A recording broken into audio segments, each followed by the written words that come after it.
እግዝእትነ ማርያም መሐረነ ክርስቶስ መልዓ 12 በእንተ እግዝእትነ ማርያም ክርስቶስ በእንተ እግዝእትነ ማርያም ክርስቶስ በእንተ እግዝእትነ ማርያም መሐረነ ክርስቶስ በእንተ እግዝእትነ ማርያም መሐረነ ክርስቶስ በእንተ እግዝእትነ ማርያም ክርስቶስ በእንተ እግዝእትነ ማርያም መሐረነ ክርስቶስ በእንተ እግዝእትነ ማርያም መሐረነ ክርስቶስ በእንተ እግዝእትነ ማርያም መሐረነ ክርስቶስ በእንተ እግዝእትነ ማርያም መሐረነ ክርስቶስ በእንተ እግዝእትነ ማርያም መሐረነ ክርስቶስ በእንተ እግዝእትነ ማርያም መሐረነ ክርስቶስ በእንተ እግዝእትነ ማርያም መሐረነ ክርስቶስ እዛ ሰዓት እዚኣ ምንባር ስጋ ጎይታና ኢየሱስ ክርስቶስ ኣብ መቃብርን መፈፀምታ ሰዓት መዓልትን እያ ከምኡውን ድቃስ ኣምሳል መስሎ ዝኾነ ከም መወዳእታ ግዜ ዕድመ ሰብ ትቁፀር በእሸ እንኳዕ ድሓን መፅኻ ናይ ምስጋና ጸሎት ግበረልና በስመ አብ ወወልድ ወመንፈስ ቅዱስ አሐዱ አምላክ አሜን። ላላ ብላለ ወላ ነሐይቶ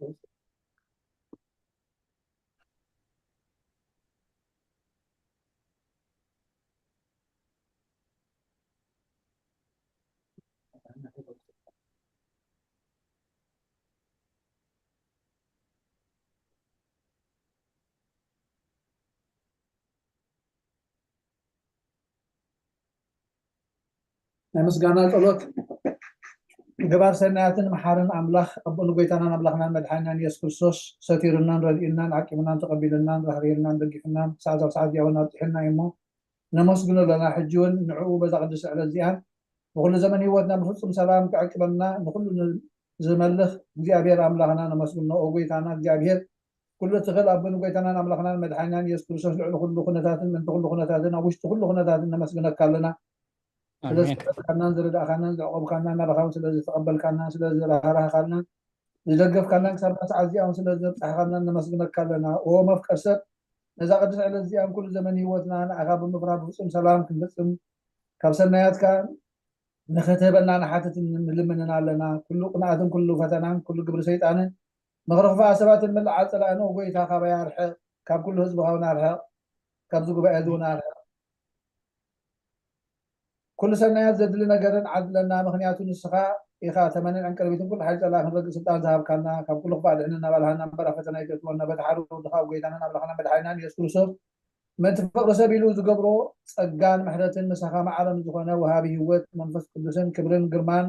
ውዳሴን ኣምልኾን ብሕብረት ምስኡ ዘለካ ሎምን ኩሉ ሰዓን ንዘለኣለመ ዓለም ኣሜን አሜን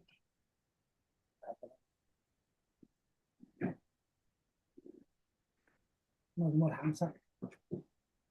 ናይ ንስሓ ጸሎት ኦ ጎይታ ኩሉ ዓለም ዝሓትካ እግዚአብሔር ኣብ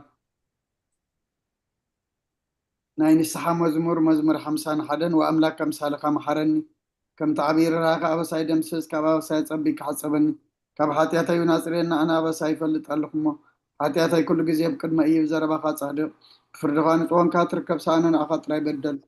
ኣብ ቅድሜኻ ኣካይ ገበርኩ ንኦ ብኣበሳ ተወለድኩ ናይ ካብ ሓጢኣት ጠነሰተኒ ንኦ ንሓቃ ውሽጢኻ ትደልዮ ሓበውን ጦም መሃረኒ እንተ ቅፀር ስፍስም ሕዛ ፅርየኒ ካብ በረድ ክፅዕዶ ፀበኒ ተንዝቐጥቀጥካ የናፅን ተሕጎሳት ባህታን ሓጎስን ኣስማዓኒ ገጽካ ኣብ ሓጢኣተይ ከብሎ ንብዘላ ኣበሳዩን ደምስሶ ወኣምላኽ ፅሩይ ልቢ ፍጠረለይ ጽኑዕ መንፈስካ ውሽጢ ይሓድስ ካብ ገጽካ ይደርብየኒ ቅዱስ መንፈስካ እውን ኣይተግድፈኒ ሓጎስ ምድሓንካ መለሰለይ ብፈቃደኛ መንፈስ እውን ደግፈኒ መገድኻ ንመፍረስ ክምሮም እየ ሓጣን ናባኻ ክምለሱ እዮም ወኣምላኽ ኣምላኽ ምድሓነይ ካብ ዕዳደማ እናግፈኒ ልሳነይን ፅድቅካ ኣልል ክትብለሉ እያ ጎይታዬ ኣፈይ ምስጋና ክነግር ስኸናፍረይ ክፈት መስዋዕቲ ባያብለካኒ እዩ ተዘይኮነስ መቅረብ ኩልካ ነረ መስዋዕቲ መራራይ ትብጎን ኢኻ እሞ መስዋዕቲ ኣምላኽ ስውር መንፈስ እዩ ወኣምላኽ ንስውርን ቁጥቁጥን ልባይ ትንዖን ኢኻ ንፅዮም ፀጋኻ ሰናይ ግበረላ መካበያታት ኢየሩሳሌም ንደቕ ሽም መስዋዕቲ ፅድቂ ብዝሓር መስዋዕቲ ብምሉእ መስዋዕቲ ባህ ክብለካ እዩ ሽውዓብ መሰዊኢኻ ኣርሓ ክቅርብልካ እዮም ሃሌሉያ ጸሎት ግዜ ድቃስ ንክርስቶስ ንጉሰይን ኣምላኸይን ምስጋና ቅርበሉ ሓጢኣተይ ክሓድገለይ ከዓ እልምኖ አሜን አቡና አቤ መላከ ሰላም ኣብ ሆልኩም መዝሙር ዳዊት መበል 130 ክትጽልይልና አቡና አቤ ቀሽተስፎም መዝሙር ዳዊት መበል 131 ክትጽልይልና አቡና አቦይ መርኬታ መዝሙር ዳዊት መበል 132 ክትጽልይልና ሓውና መምህር ተኽሎ መዝሙር ዳዊት መበል 130 ክትጽልየልና ማማ ብረይ መዝሙር ዳዊት መበል أنا خدا حجي جميرة دينا إلسابيت الشيء درس كان مزمور داويد نانا مزمور داويد مبل 234 نابخن ادينا إلسابيت ثانك يو تودي امين ماما بري مزمور داويد مبل 237 መምህር ሳራ መዝሙር ዳዊት መበል 138 ማማረ ዘነት መዝሙር ዳዊት መበል 141 ሃፍትና ፍረወይኒ መዝሙር ዳዊት መበል 142 ኣነ መዝሙር ዳዊት መበል 146 ክጽልየ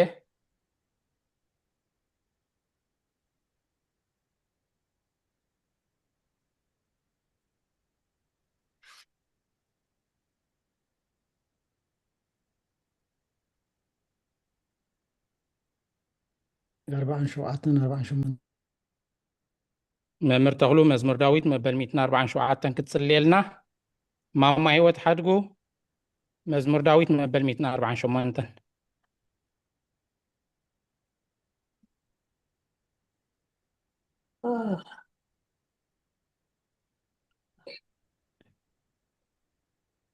ማማ ህይወት መዝሙር ዳዊት መበል 148 ዓዊልክ ክትጽልይልና እሺ هراكم يمسيكم كلهم እግዚአብሔር ይመስገን هللويا እግዚአብሔር ካብ ሰማያት ኣመስግንዎ ኣብ ኣርያም ኣመስግንዎ ኩልኹም መላእኽቱ ኣመስግንዎ ብዘለኹም ሰራዊቱ ኣመስግንዎ እተን ፀሓይን ወርሕን ኣመስግንዎ ኣቱም ብሩሃት ከዋኽብቲ ኣመስግንዎ ኣቱም ናይ ሰማይ ሰማያት ኣብ ልዕሊ ሰማያት ዘለኹም ማያትን ኣመስግንዎ ንሱ ኣዚዙ ተፈጢሮም እዮም እሞ ንስም እግዚአብሔር የመስግንዎ ንዘለዓለም ዓለም ኣቆሞም ዘይሓልፍ ሕጊ ከዓ ሃቦም ንእግዚአብሔር ካብ ምድሪ ኣመስግንዎ ኣቱም ገበላት ባሕርን መዓሙቕን ኩልኹም ኣቱም ሕውን በረድን ኣስሓታን ግመን ቃሉ እተሰልጥ ህቦልቦላ ኣቱም ኣኽራርን ኩራቤን ኩልኹም ፈረይቲ ኣእዋምን ጽሕድታትን ኩልኹም ኣራዊትን ኩልኻትኩም እንስሳን ለመም እትብሉን ነፈርቲ ዕዋፍን ነገስታት ምድርን ኩልኻትኩም ኣህዛብን መሳፍንትን ኩልኻትኩም ፈረድን ምድርን እጉባዝን ጎራዝትን ዓበይትን ምስ ንኣሽቱ ስሙ በይኑ ልዑል እዩ ግርምኡ ኣብ ልዕሊ ሰማያት ምድርን እዩ እሞ ንስም እግዚአብሔር የመስግንዎ ንህዝቢ እውን ቀርኒ ኣልዓለ ስለዚ ኩሎም ቅዱሳኑ ደቂ እስራኤል እቲ ዝቀርቦ ህዝቢ የመስግኖ ኣሎ ሃሌሉያ ሃሌሉያ አሜን ሃሌሉያ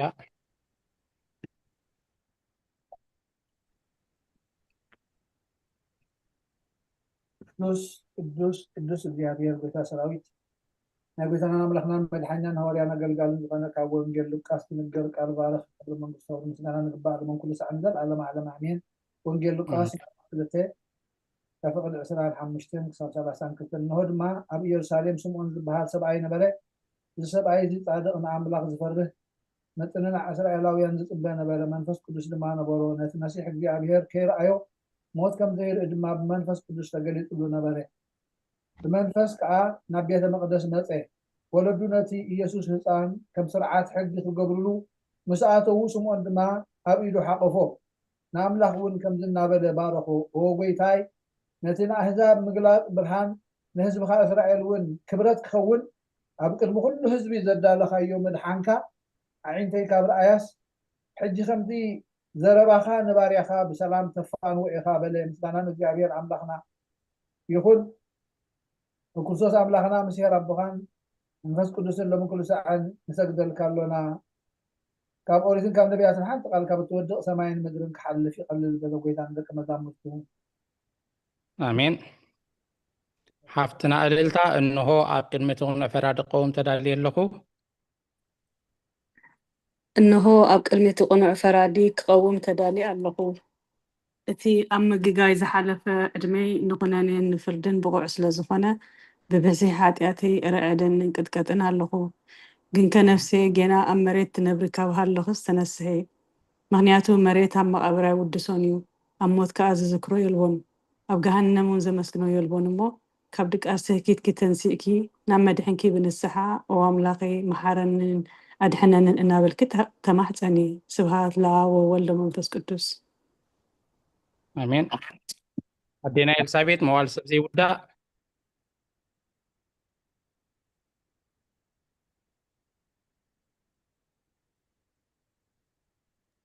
ኣይመፅን ዘሎ እቲ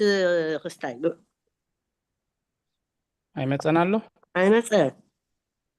ነይሩሲ እንድዕ ገለ ተንኪፈስ ይህልም ኢሉ ኸይዱ ንስኻትኩም ንዓኻትኩም ጥራይ እየ ዝርኢ ዘሎ እንታይ ክትንክፍ ንዓና ግን ይረኣየና ኣሎ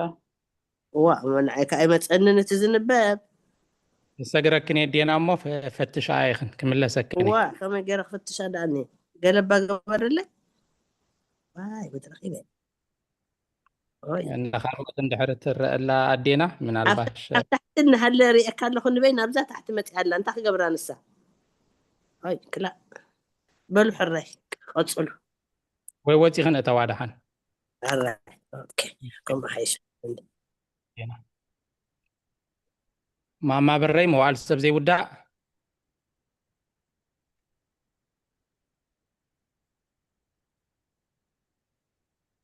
እሺ ዲያቆን ወደ መዋዕል ሰብ ዘይውዳእ እዚ ዓለም እዚ ከዓ ንዘለዓለም ዝነብር እንተዝኸውን ሲ ነፍሰይ ንጡር ዝኾነ ምክንያት መሃለወክ ነይሩ ግን ከ እቲ ፅዩፍ ዝኾነ ተግባራት ግን እቲ ሕማቕ እከይን ኣብ ቅድሚ እቲ ሓቀኛ ምስት ዝቕላዕ ኣብ ዓራት ሓጢአት ተሰጢሕኺ ኣንቲ ሸለልተኛ ክዳዕ ስጋኺ ከሎኪ እንታይ እዩ ትትህብዮ መልሲ ኦ ክርስቶስ ኣምላኸይ በቲ ኣዝዩ ዘፈርህን ዘርዕድን ስንብድ ነቲ ዘለዓለማዊ ፍርዲ እንብርከኽ በቲ መለኮታዊ ነፀብራቅ ብርሃንካ እንቀጥቅጥ ኣለኹ ኣነ ሕሱም ድኑስ ኣብ ዓራተይ ደቂሰ ዘለኹ ኣብ ሂወተይ እውን ዘይጉድስ ዝኾንኩ ናይቲ ተቐባል ቀረፅ ኣብነት ብምውሳድ ኣብ ልበይ እናወቃዕኩ ኦ ኣምላኽ ኣነ ገበነኛ እየ እሞ ይቕረበለለይ ይብል ኣለኹ ይዘን ወዘልፈኒ ወለዓለም ዓለም ኣሜን ኣሜን። ኣዴና ኤልሳቤጥ ወንፅሕቲ ድንግል ሕራይ ኦነፅሕቲ ድንግል ናብ ባርያኺ እቲ ቅልጡፍ ፀላኢ ረድኤትኪ ዘርግሒ ነቲ ኣብ ሕልናይ ከም ማዕበል ዘገማጠል ክፉእ ሓሳባት ካባይ ኣርሕቅዮ ነቲ ሓመምቲ ነፍሰይ ብከንቱነት ኣዝዩ ሃለዋታ ጠፊእዋ ኣሎ እሞ ናብ ፀሎትን ምንቅቃሕን ኣበግስያ ምክንያቱ ንስኺ ከኣሊትን ምሕረት ምክንያቱ ንስኺ ከኣሊትን ምሕረት እትልምን ዓላይት ኣደን ኢኺ ኣደ ምንጪ ሂወት ንጉሰይን ኣምላኸይን ጎይታ ኢየሱስ ክርስቶስ ተስፋይ ኢኺ ኣሜን። ይቀኒለይ ተመር ሳራ ወጎይታ በዛሌት እዚኣ ንዓሞ ብዘይ ሓጢኣት ክንሓድር ሓለወና ሕራይ ደቆን ወደይ ጎይታ በዛሌት እዚኣ ምስ ንዓሞ ብዘይ ሓጢኣት ክንሓድር ሃለወና ኦ ኣምላኽ ኣቦታትና ንስኻ ብሩኽ ኢኻ በረኸትካ ኣዝዩ ብዙሕ እዩ ቅዱስ ስምካውን ንዘለዓለም ክብሪ ዝመልኦ እዩ ኣሜን ኦ ጎይታ ከምቲ ኣባኻ ተወኪልናዮ ዘለና ምህረትካ ከምኡ ትኹነልና እንቲ ኩሉ ንዓኻ ይፅበይ ኣለዋ ንስኻ ከዓ ኣብ እዋኑ ምግቢ ትህቦም ኦ ኣምላኽና መድሃኒናን ኦ ተስፋ ኩላ ወሰናት ምድርን ስምዓና ኦ ጎይታ ንስኻ ኢኻ ካብዚ ኣሌት እዚ ንዘለዓለም ተድህነናን ተዕቁበናን ኣሜን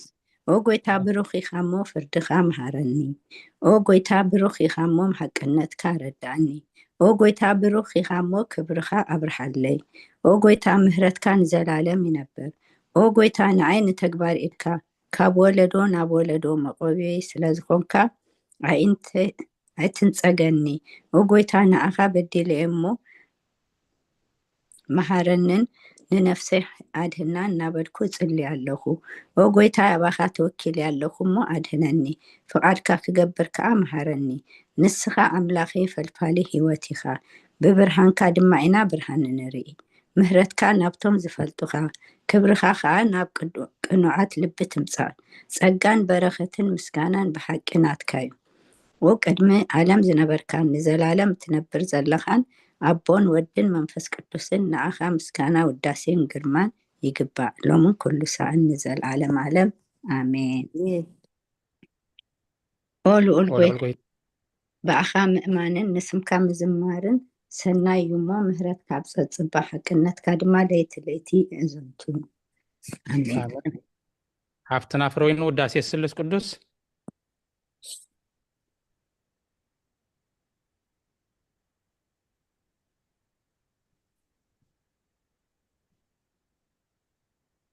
ሶሪ ዲያቆን عيد خلكني هو ውዳሴ ስሉስ ቅዱስ ثانك يو ቅዱስ እግዚአብሔር ቅዱስ ኃያል ቅዱስ ሕያው ዘይመውት ካብ ቅድስት ድንግል ማርያም ዝተወልደ መሓረና ቅዱስ እግዚአብሔር ቅዱስ ኃያል ቅዱስ ሕያው ዘይመውት ኣብ ዮርዳኖስ ተጠመቀ ኣብ ልዕሊ ዕፀ መስቀል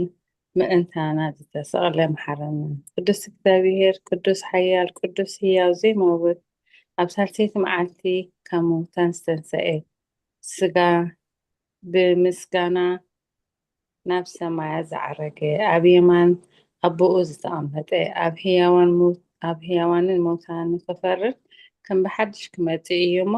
ወጎይታ መሓረና ምስጋና ነቦን ወልድን መንፈስ ቅዱስን ሎምን ኩሉ ሰዓት ንዘለኣለም ኣሜን ኣሜን ثانك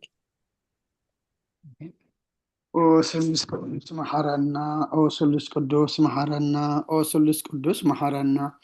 ኦ ጎይታ ኃጢአትና ሓደገልና ኦ ጎይታ በደልና ይጸብጽበልና ኦ ጎይታ አበሳና ይቅረበለልና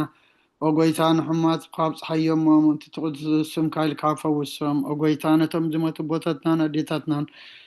ኣሕዋትና ንሓትና ከዓ ነፍሶም ኣዕርፍ ኦ ካብ ሓጢአት ንጹህ ዝኾንካ ጎይታ መሐረና ኦ ካብ ሓጢአት ዝኾንካ ጎይታ ርድኣና ልማናና ከዓ ተቀበለልና ክብርን ምስጋናን ብፍጹም ማዕርግን ቅድስናን ንዓኻ ይግባእ ኣሜን ኦ ጎይታ መሐረና ኦ ጎይታ መሐረና ኦ ጎይታ ባርኸና ኦ ጎይታ ብቁዓት ግበረና ምስጋና ከምዚ ኢልና ክንጽሊ ብሰማያት ትነብር ኣቦና ስምካ ይቀደስ መንግስትኻ ትምጻእ ፈቃድካ ኣብ ሰማይ ከምኡ ድማ ምድሪ ይኹን ንዕለት መግብና ለማሃበና ንሕና ንዝበደሉና በደሎም ከም ዝሓደግናሎም በደልና ናወሳና እንደገና ክፋድሕነና እምበር ኣብ ፈተና ይተእትወና መንግስትን ሓይልን ክብርን ንዘለዓለም ናትካ እማ ኣሜን ኦዝት ማርያም ብናይ ቅዱስ ገብርኤል መልአክ ሰላምታ ሰላም ለክለኹ ብሕና ከደንገል ኢኺ ብስጋኹን ደንገል ኢኺ ኣደይ እግዚአብሔር ፀባዖት ጎይታ ሰራዊት ሰላም ለክለኹ ንስኺ ካብ ኣንስቲ ብርክቲ ኢኺ ከረከርስኩም ብሩኽ እዩ ኦ ምልዕተ ጸጋ እግዚአብሔር ምሳኺ እዩ ኦ ፍስሕቲ ደስ በልኪ ሓጢአትና ሰሪየልና ነፍቲ ወድኺ ኢየሱስ ክርስቶስ ምእንታና ምሕረት ለምንልና ኣሜን ማማረ ዘነት ምስጋና ንቅድስት ድንግል ማርያም ምስጋና ንቅድስት ድንግል ማርያም ወቅድስት ብልዕተ ጸጋ ኩሉ ግዜ ድንግል ዝኾንኪ ወላዲተ ኣምላኽ ኣደ ክርስቶስ ሰላም ንብለኪ ምእንቲ ሓጢአትና ክሓድገልና ናብ ፍቅሪ ወድኺ ጸሎትና ኣረግልን ንሓቀኛ ብርሃን ኢየሱስ ክርስቶስ ኣምላኽና ዝወለድክልና ቅድስት ድንግል ሰላም ንብለኪ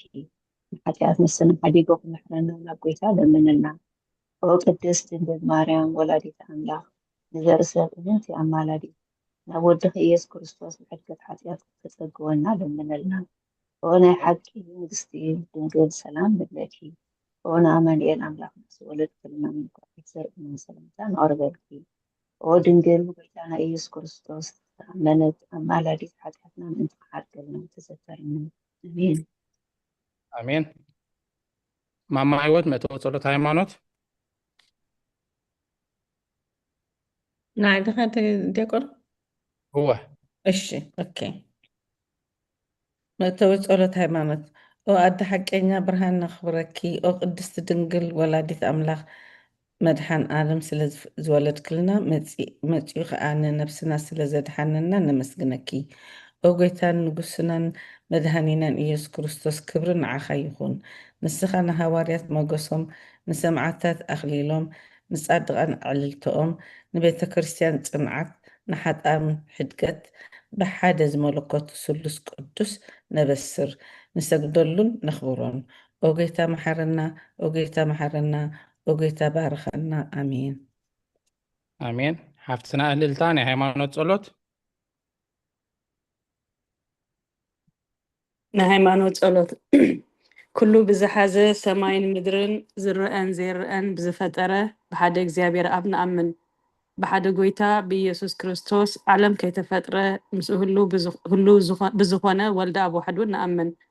كاب برهان ترخب برهان كاب حق أني أملاخ استرخب أملاخ استولد نمبر فطر زي كونه بملكوتو مسأب معرض زخونة كله بو استفترة بزي كوغنا أبز مدر زلو يخون ويساب سماي زلو منم استفترة يلبون منتانا منتسب منت دحنتنا خب سماي زورده بمنفس قدوس كاب قدس دنجل مريم سقا لبسه سب كونه سب كوينو دما بزبن بإنتناوي بيلاطوس منتانا تسغله حمامه مكرا مسقل تقبله موته تقبره أب قدسان متصحفتي كم ستصحفه أما بس هالسيت معلتي كم موتان تفلي تنسى بخبري ناب سماي عرقه أبي ما نابو تقمته كم بحدش نهاوانا نموتان كفرج بخبرك متسئيو نمنقصون موداتا يبلون قويتان محوين بزخونة كاب آب زسالة منفس قدسون نأمن مس آبن ولدن نسجدلون نمسكنون بنبيات استزربة إيو لعلو كلو نهواريا قبائي بزخونات بحانت قدس بيتا كريستيان نأمن نحد قد حاتيات بحانت تمكت نأمن تنسائي موتان نزل ألم زمات هيوتون تسفان نقبر آمين وقويتا سألتنا سمعها حتياتنا حدا قالنا كريا لايسون كريا لايسون كريا لايسون كريا لايسون كريا لايسون كريا لايسون كريا لايسون كريا لايسون كريا لايسون Laison, cry laison, cry laison, كريا لايسون كريا لايسون كريا لايسون cry laison, cry laison, cry laison, كريا لايسون كريا لايسون كريا لايسون cry laison, cry laison, cry laison, كريا لايسون كريا لايسون كريا لايسون cry laison, cry laison, cry laison, كريا لايسون كريا لايسون كريا لايسون cry laison, cry laison, cry laison, كريا لايسون كريا لايسون كريا لايسون cry laison, cry laison, cry laison, كريا لايسون كريا لايسون كريا لايسون cry laison, cry laison, cry laison, كريا لايسون كريا لايسون كريا لايسون cry laison, cry laison, cry laison, كريا لايسون كريا لايسون كريا لايسون cry laison, cry laison, cry laison, كريا لايسون كريا لايسون كريا لايسون cry laison, cry laison, cry laison, كريا لايسون كريا لايسون كريا لايسون cry laison, cry laison, cry laison, كريا لايسون كريا لايسون cry laison, cry laison. كرياتيسون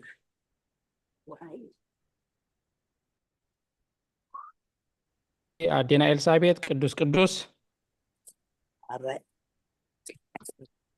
ቅዱስ ቅዱስ ቅዱስ እግዚአብሔር ጎይታ ሰራዊት ሰማይን ምድርን ብክብርኻን ብልግስኻን ምሉኣት እየን ንኩሉ እትመልኽ ኣቦ መሓረና ጎይታ ሰራዊት ኣምላኽ ሓይልታትካ ምሳና ይኹን ምክንያቱ ኣብ ግዜ ሽግርናን ጭንቀትናን ብዘይካኻ ረዳእ የብልናን ኦ ኣምላኽ ኣባና ሓደር ንበደልና يغرتان محرتن جبرنا اتي بدلايتنان بزي دليتنان زجبرنا يو اتي بفلاتن بزي فلاتن سرحنا يو شورن جهودن زفان حاتفنا من تأتي على لينات سمي قدشتك سمكا إنكا أو بيتا يقربنا أو بيتا كم مفرتك هذا أبد كم بدلنا بكم ميرتك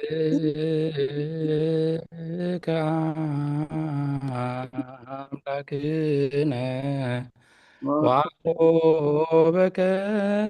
مع بسانا بكم ميرتك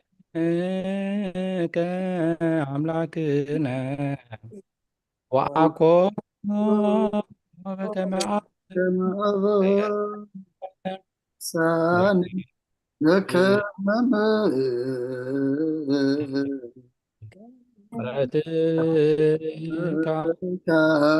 أملاكني وأخوبك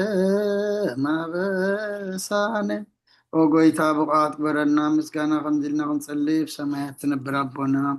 ስምካ ይቀደስ መንግስትካ ትምጻእ ፍቃድካ ኣብ ሰማይ ከምኡ ድማ ምድሪ ይኩን ዕለት መግብና ለማህበና ንሕና ንዝበደሉና በደሎም ከም ዝሓለግናሎም በደልና ናወሳና እንደገና ተጓድሕናና እምበር ኣብ ፈተና ይተእትወና መንግስትን ሓይልን ክብርን ዘለዓለም ነትከኢማ ዝትየ ማርያም ናይ ቅዱስ ገብርኤል ሰላምታ ሰላም ለክለኹ ብሕልና ክድንግል ኢኺ ብስጋኹን ድንግል ኢኺ ኣደ እግዚኣብሔር ፀባዖት ጎይታ ሰራዊት ሰላም ንስኺ ካብ ኣንስቲ ብርክቲ ክፍረ ከርስኹም ብርኹም ተፀጋ እግዚኣብሔር ምሳኺ እዩ ፍስቲ ደስ በልኪ ሓጢኣትና ኣሰሪየልና ናብ ፍቲ ወድኺ ኢየሱስ ክርስቶስ ምእንታና ምሕረት ለምንልና ኣሚን ኣቦሽ ናይ ንስሓ ጸሎት ጸሎት ጎይታ أዛ መዓልቲ እዚኣ ናብ ቅድሚኻ ብተግባር ይኹን ብቃል ብሓሳብ ይኹን ብኩሉ ሕዋሳትና ዝሓጣእናዮ ንስኻ ርህሩህን መፍቀር ሰብን ስለ ዝኾንካ ምንቲ ትቅዱስ ስምካ ኢልካ ተዓርቐና ንሕደገልና ወኣምላኽ ብሰላም ክንሓድር ሰላማዊ ለይቲ ሃበና ኣብዛ ናይ ድቃስ ግዜና ካብ ኩሉ ጭንቀት ናጣ ግበረና ካብ ኩሉ ክፍኣትን ካብ ኩሉ ፈተና ፀላእን ክሕልወና ከዓ ናይ ሰላም መልኣክካ ለኣኸልና ብፀጋን ብርህራሄን እቲ መፍቀር ሰብ ዝኾነ ሓደ ወድኻ ጎይታናን ኣምላኽናን መድሓኒናን ኢየሱስ ክርስቶስ እቲ ብኡን ምስኡን ክብርን ውዳሴን ግርማን ዘለካ ማዕረኻ ዝኾነ ወሃቢ ህይወት መንፈስ ቅዱስን ምስጋና ይግባእካ ሕጂ ንዘለዓለም ዓለምን ኣሜን ድሕሪ ነብሲ ወከፍ ሰዓት ዝፅለ ጸሎት ኦ ጎይታ መሓረና ምሕረትካውን ኣብዝሓልና ኦ ኣብ ነብሲ ወከፍ ሰዓትን ግዜ ናብ ሰማይን ኣብ ምድርን ብክብረት ስገደልካ ክርስቶስ እመን ኣምላኽና በዓል ነዊሕ ትዕግስትን ብዙሕ ምሕረትን ብሰናያት ተመላእኻ ሩሕሩሕን ከተማነ ዝቀደመዮም ሓጢአተኛታት ትምሕር ንሓጢ ብንስሓ ተመሊሱ ብሂወት ክነብር እምበር መቱ ዘይትደሊ ምትፅበዮም ዘሎ ተስፋ ሰማያት ክረኽቡ ንኩሎም ናብ ድሕነት ትዕድም ኦ ጎይታ ኣብዛ ሰዓት እዚኣ ናብ ኩሉ ሰዓታትን ድማነና ተቐበል ህይወትና ቃናዓልና ትእዛዛትካ ክንገብር ምርሓና መንፈስና ቀድስ ስጋናን ሓሳባትና ነንፅህ ትምኒትና እውን ስመር ሕማምና ፈውስ ሓጢአትና ሓደገልና ካብ ኩሉ ክፉዕ ሓዘንን ስቅያትን ብርድኣና ህልውናኦም ክነቀብ ብቅዱሳን መላእክትካ ሃልወና ናብ ውህደት እምነት ከነምርሕ ምእንቲ ናብቲ ዘይምርመርን ዘይውሰንን ፍልጠትካ ንበፅሕ ዓድለና ንስኻ ንዘለዓለም ብሩኽ ኢኻ ኣሜን ኦ ጎይታ ብቑዓት በረና ምስጋና ከምዚ ኢልና ክትፅልብ ሰማያት ትነብር ኣቦና ስምካ ይቀደስ መንግስትኻ ትምፃእ ፍቃድካ ኣብ ሰማይ ከምኡ ድማ ምድሪ ይኹን ዕለት መግብና ለማህበና ንሕናን ዝበደሉና በደሎም ከም ዝሓደግናሎም በደልና ንዕሳና እንደገልና ካብ ክፋድሕናና እምበር ኣብ ፈተና ይተእትወና መንግስትን ሓይልን ክብርን ዘለዓለም ናትካ ኢማ ኣሜን ማርያም ብናይ ቅዱስ ገብርኤል መልኣክ ሰላምታ ሰላም ለክለኹ ሕልና ክድንግል ኢኺ ብስጋኹ እውን ድንግል ኢኺ ኣደ እግዚኣብሔር ፀባዖት ጎይታ ሰራዊት ሰላም ለክለኹ ንስኺ ካብ ኣንስቲ ብርክቲ ኢኺ ፍረ ከርስኹም ብሩኽ እዩ ኦ ምልእተ ፀጋ እግዚኣብሔር ምሳኺ እዩ ኦ ፍስቲ ደስ ይበልኪ ሓጢኣትና ሰሪየልና ናብ ፍቲ ወድኺ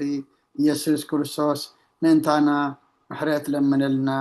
ኣሜን ክብርን ምስጋናን ኣምላኽ ይኹን እግዚኣብሔር ይቀበሎ ብሰማይ ይዕረግ ኣሜን ስለ ዝነበረና ናይ ጸሎት ግዜ ንኣምላኽና ስብሓት ይኹኖ ካብዚ ብምቕፃል ድማ ንሎሚ ከምቲ ኩሉ ግዜ ብቤተ ክርስቲያንና ዝወሃብ ትምህርቲ መጽናዕቲ መጽሓፍ ቅዱስ ንሎሚ ድማ መልእክቲ ጳውሎስ ናብ ሰብ ዕብራውያን ምዕራፍ 9 ክንርኢ ኢና መምህርና ክሳብ ዝዳለዉ ንባብ ሓፍትና እልልታ መልእክቲ ጳውሎስ ናብ ሰብ ዕብራውያን ምዕራፍ 9 ካብ ቁፅሪ 1 ክሳብ ቁፅሪ 22 ከተንብብልና ማማር ዘነ ድማ ኣስዕባ ቢልኪ ካብ ቁፅሪ 23 ክሳብ 28 መወዳእታ ከተንብባልና ሓፍትና እልልታ ናባኺ መልእክቲ ዕብራውያን ምዕራፍ 9 ደጊም ነቲ ቀዳማይ ኪዳን ድማ ንኣገልግሎት እግዚኣብሔርን ንምድራዊ መቅደስን ሕጋጋት ነይርዎ ድኳን ተተኺሉ ነበረ እሞ ኣብታ ቅድም እትርከብ ቅድስቲ እትበሃል ክፍሊ ቀንዴል ሰደቃን እንጌራታት ምርኣይን ነበራ ብኺንዮ እቲ ካልኣይ መጋረጃ ግና ኣብቲ ድንኳን ቅድስተ ቅዱሳን እትበሃል ነበረት ኣብኣ ፅንሃን ወርቅን ብኩሉ ወገኑ ብወርቂ ዝተለበጠ ታቦት ኪዳን ነበረ እሞ ንሱ ነተን ማና ዝሓዘት ፍዮ ወርቅን ዝጠጠዐት ዘንጊ ኣሮንን ጽላት ኪዳንን ዝሕዝ ነበረ ኣብ ልዕሊኡ ድማ ነቲ መንበር ፀጋ ዝፀፅልለሉ ናይ ክብሪ ኪሩቤል ነበሩ ብዛዕባ እዚ ሕጂ በብናቱ ክንዛረበሉ ዘይኮነልና እዩ እዚ ከምዚ ኮይኑ ምስተዳለወ እቶም ካህናት ኩሉ ሳዕ ኣብቲ ናይ ቅድሚት ድንኳን ኣገልግሎቶም ከብፅሑ ይኣቱ እዮም ኣብቲ ካልኣይ ግና እቲ ሊቀ ካህናት በይኑ ሓንሳ ኣብ ዓመት ይኣቱ ግናኸ ብዘይ እቲ ምእንቲ ርእሱን ምእንቲ ስሕተት ህዝብን ዘቕርቦ ደም ኣይኣቱን እዩ ትቀዳማይ ድንኳን ገና ቆይሙ ከሎ እቲ ናብታ መቕደስ ዝእቱ መገዲ ግና ከም ዘይተገልጸ መንፈስ ቅዱስ በዚ የርኢ ኣሎ ንሱ ነዚ ሎሚ ዘመን ምሳሌ እዩ ከምኡ ገይሮም ነቲ ኣገልጋሊ መቕደስ ብሕልንኡ ፍጹም ክገብሮ ዘይከኣሎ መባእን መስዋዕትን የቕርቡ ኣለዉ እዚ ምስ መባእን መስተታትን በብዓይነቱ ምሕፃብን እቲ ዘመን ምቕናዕ ክሳዕ ዝበፅሕ ስጋዊ ስርዓት ጥራይ እዩ ክርስቶስ ግና ናይቲ ዝመፅእ ሰናይ ነገር ሊቀ ካህናት ኮይኑ ምስ መፀ በቲ ብሉፅን ፍጹምን ብኢድ ዘይተገብረ ማለት ካብዚ ፍጥረት እዚ ዘይኮነ ድንኳን ብደም ድቤላታትን ምራኹትን ዘይኮነስ ብደም ርእሱ ናይ ዘለኣለም ምድሓን ረኺቡ ሓደ ግዜ ናብቲ መቕደስ ኣተወ ስለዚ ደም ድቤላታትን ኣራውሕን ሓመኹስቲ ኣርሓን ኣብቶም ዝረኸሱ ተነፂጉ ንምፅራይ ስጋ ዝቕደስ ካብ ኮነስ ደም ክርስቶስ ብናይ ዘለኣለም መንፈስ ገይሩ ብዘይ ፅያፍ ንኣምላኽ ዘቐረበ ግዳ ንስኻትኩም ንህያው ኣምላኽ ከተገልግሉ ክንደይ ኣዝዩ ንሕልናኹም ካብ ሞት ግብሪ ዘየንፅሆ በዚ ምክንያት እዚ እዩ ካብቲ ኣብ ቀዳማይ ኪዳን እተገብረ ኣበሳ ንምድሓን ዝኸውን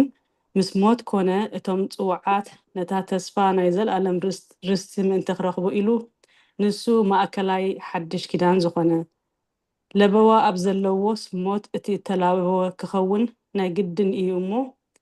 ለበዋስ ድሕሪ ሞት እዩ ዝጸንዕ እምበር እቲ እተላበወ ብህይወቱ ክሳዕ ዘሎ ገለ እኳ ዘስልጥ የብሉን ስለዚ እቲ ቀዳማይ ኪዳን እኳ ብዘይ ደም ኣይተቐደሰን ማለት ሙሴ ከምቲ ኣብ ሕጊ ዘሎ ገይሩ እቲ ትእዛዛት ዘበለ ንኩሉ ህዝቢ ምስ ነገሮ ደም ምራኹትን ድቤላታትን ምስ ማይን ቀይሕ ፀጉርን ስምዕዛን ወሲዱ ኣምላኽ ንኣኻትኩም ዝኣዘዞ ደም ኪዳን እዚ እዩ ኢሉ ኣብቲ መፅሓፍን ኣብ ኩሉ እቲ ህዝብን ነፀጎ ከምኡ ድማ ነቲ ድንኳን ንኩሉ እቲ ናይ ምግልጋል ኣቑሑ ደምን ነፀገሉ ከምቲ ሕጊ ኣስታት ኩሉ ብደም እዩ ዝፀሪ ብዘይ ምፍሳስ ደሙን ይቕሬታ ኣይከውንን እዩ ኣሜን ካሊ ወተስማዓልና ማማር ዘነት ኣሜን ቃል ህይወት ይስማዓልና ክርስቶስ ምእንቲ ሓጢኣትና ከም ዝሞተ እምበኣርሲ ምስሊ እቲ ኣብ ሰማያት ዘሎ ነገር በዚ ክፀሪ እቲ ሰማያዊ ርእሱ ግና ከምዚ ብዝሓሸ መስዋእቲ ክፀሪ ናይ ግድን ነበረ ክርስቶስ ሕጂ ኣብ ቅድሚ ኣምላኽ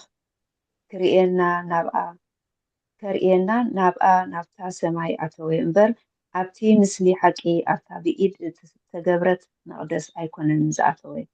ከምቲ ሊቀ ካህናት በብዓመት ብደም ካልእ ናብ መቕደስ ዝኣቱ ንሱ ብዙሕ ሳዕ ርእሱ ክስውእ ኣይኣተወን ብዘይ እዝስ ካብ ምስራት ዓለም ጀሚሩ ብዙሕ ሳዕ መከራ ክፀግብ ምተገብኦ ነይሩ ሕጂ ግና ብመስዋእቲ ርእሱ ንሓጢኣት ክስዕር ኢሉ እዩ ኣብ መወዳእታ ዘመናት ሓደ ግዜ እተገልፀ ከምቲ ንሰብ ሓንሳእ ምውት ብድሕሪኡ እውን ከምቲ ንሰብ ሓንሳእ ሙማቱ ብድሕሪኡ እውን ፍርዲ እተሳዕረ ከምኡ ከዓ እቲ ንሓጣን ብዙሕ ከርሕቕ ኢሉ ሓንሳእ እተሰውአ ክርስቶስ ንምድሓን እቶም ዘይፅበይዎ ካልእ ግዜ ብዘይ ሓጢኣት ክግለፅ እዩ ስለቃላት እግዚኣብሔር መስገን ኣሜን ካሊ ወተስማዓልና ራይ ካብዚ ብምቕፃል ዕለታዊ ትምህርቲ ዕብራውያን ምዕራፍ 9 ብሓውና መምህርናን መምህር ተኽሉ ክወሃበና እዩ እግዚኣብሔር ንዑ ዝዛረብ ኣንደበት ንዓና ድማ ደስ ተውዕል ዓይነ ልቦና ይሃበና እግዚኣብሔር ናብ ሓውና መምህር ተኽሉ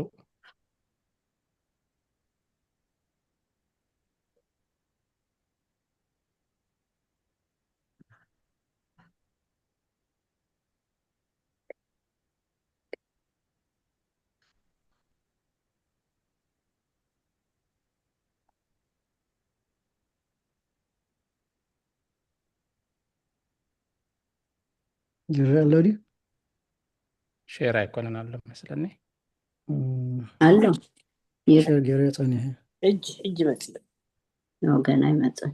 ሕጂ ድማ ሕጂ መፅእ በስመ አብ ወወልድ ወመንፈስ ቅዱስ አሐዱ አምላክ አሜን። አቦታቴ ካህናት ካብ ሓጢአተይ ፍትሑኒ ተካፈልቲ ናይዚ ጉባኤ ከዓ ብጸሎትኩም ዘክሩኒ ከምቲ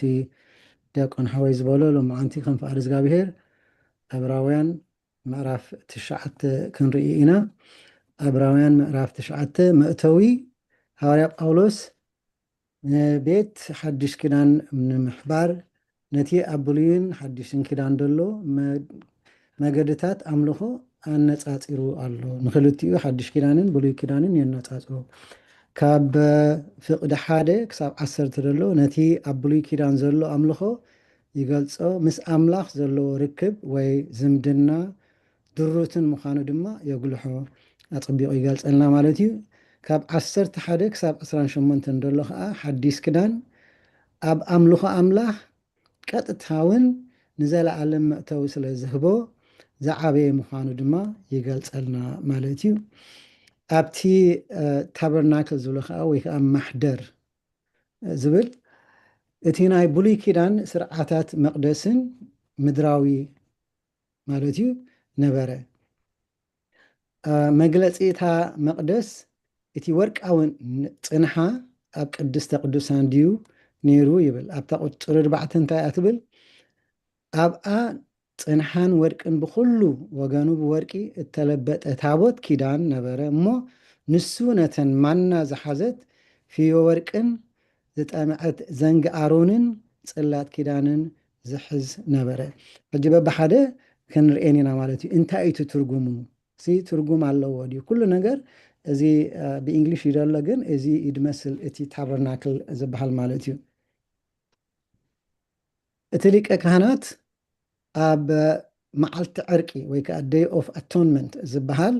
ነቲ ፅንሓ ምስኡ ከም ዝወሰዶ እዩ ዘመልክት ነይሩ። ሒዝዎ እዩ ዝኣቱ ማለት እዩ። እዚ ከዓ ኣብ ዘለባውያን 16 12 ክሳብ 13 ኣለና። ካብቲ ኣብ ቅድሚ እግዚኣብሔር ዘሎ መሰዊኢ ፅንሓስ ሙሉእ ጓህሪ ይወስድ። ካብቲ እተኣጎደ ምስኡ ዕጣን ከዓ ሙሉእ ሕፍኑ ወሲዱ ናብ ውሽጢ መጋረጃ የእትዎ። ከይመውሲ ነቲ ኣብ ልዕሊ እቲ ምስክር ዘሎ መክደን መተዓረቂ ደመና ዕጣን ምእንቲ ክኽውሎ ከዓ ነቲ ዕጣን ኣብ ቅድሚ እግዚኣብሔር ናብቲ ሓዊ ይገብሮ። ኩሉ ግዜ ከዓ እትኸሎስ ንዕኡን ነቲ ህዝብን መሰዊዒ ሕጂ ወይ ከዓ ደም ምክንያቱ ድሕነት ብደም ስለዝኾነ ሲ ኣብዚ መፅእ ዘሎ ክንሪኦ ኢና ሒዙ እዩ ዝኣቱ ማለት እዩ። ታቦት ናይ ክርስቶስ ምሳሌ እዩ። እቲ ወርቂ ከዓ መለኮታዊ ትስቢእቱ የመልክት። ቀዋሚ ቀንዴል ቅድስቲ ማናን በትሪ ኣሮንን ወርቃዊ ፅንሃን ከዓ ናይ ኣዴና ቅድስቲ ድንግል ማርያም ምልክት እዩ ማለት እዩ። ክርስቶስ ብርሃን እዩ፣ ንእንጌራ ሂወት እዩ። ብዘይ ዘርኢ ሰብ ዝበቆለ ፍረ ጥዑም ጨና ከዓ እዩ። እዚ ከዓ ነቲ ትኪ ወይ ከዓ ነቲ ዕጣን ጨና ዝመስል ማለት እዩ። ክርስቶስ ወይ ከዓ ሎጎስ ቃል ኣምላኽ ቃል ኣቦ ስለዝኾነ ፅላት ኪዳን ቴብል ኦፍ ካቨነንት ንብሎ እቲ ናይ ምሕረት መንበር ከዓ መርሲ ሲት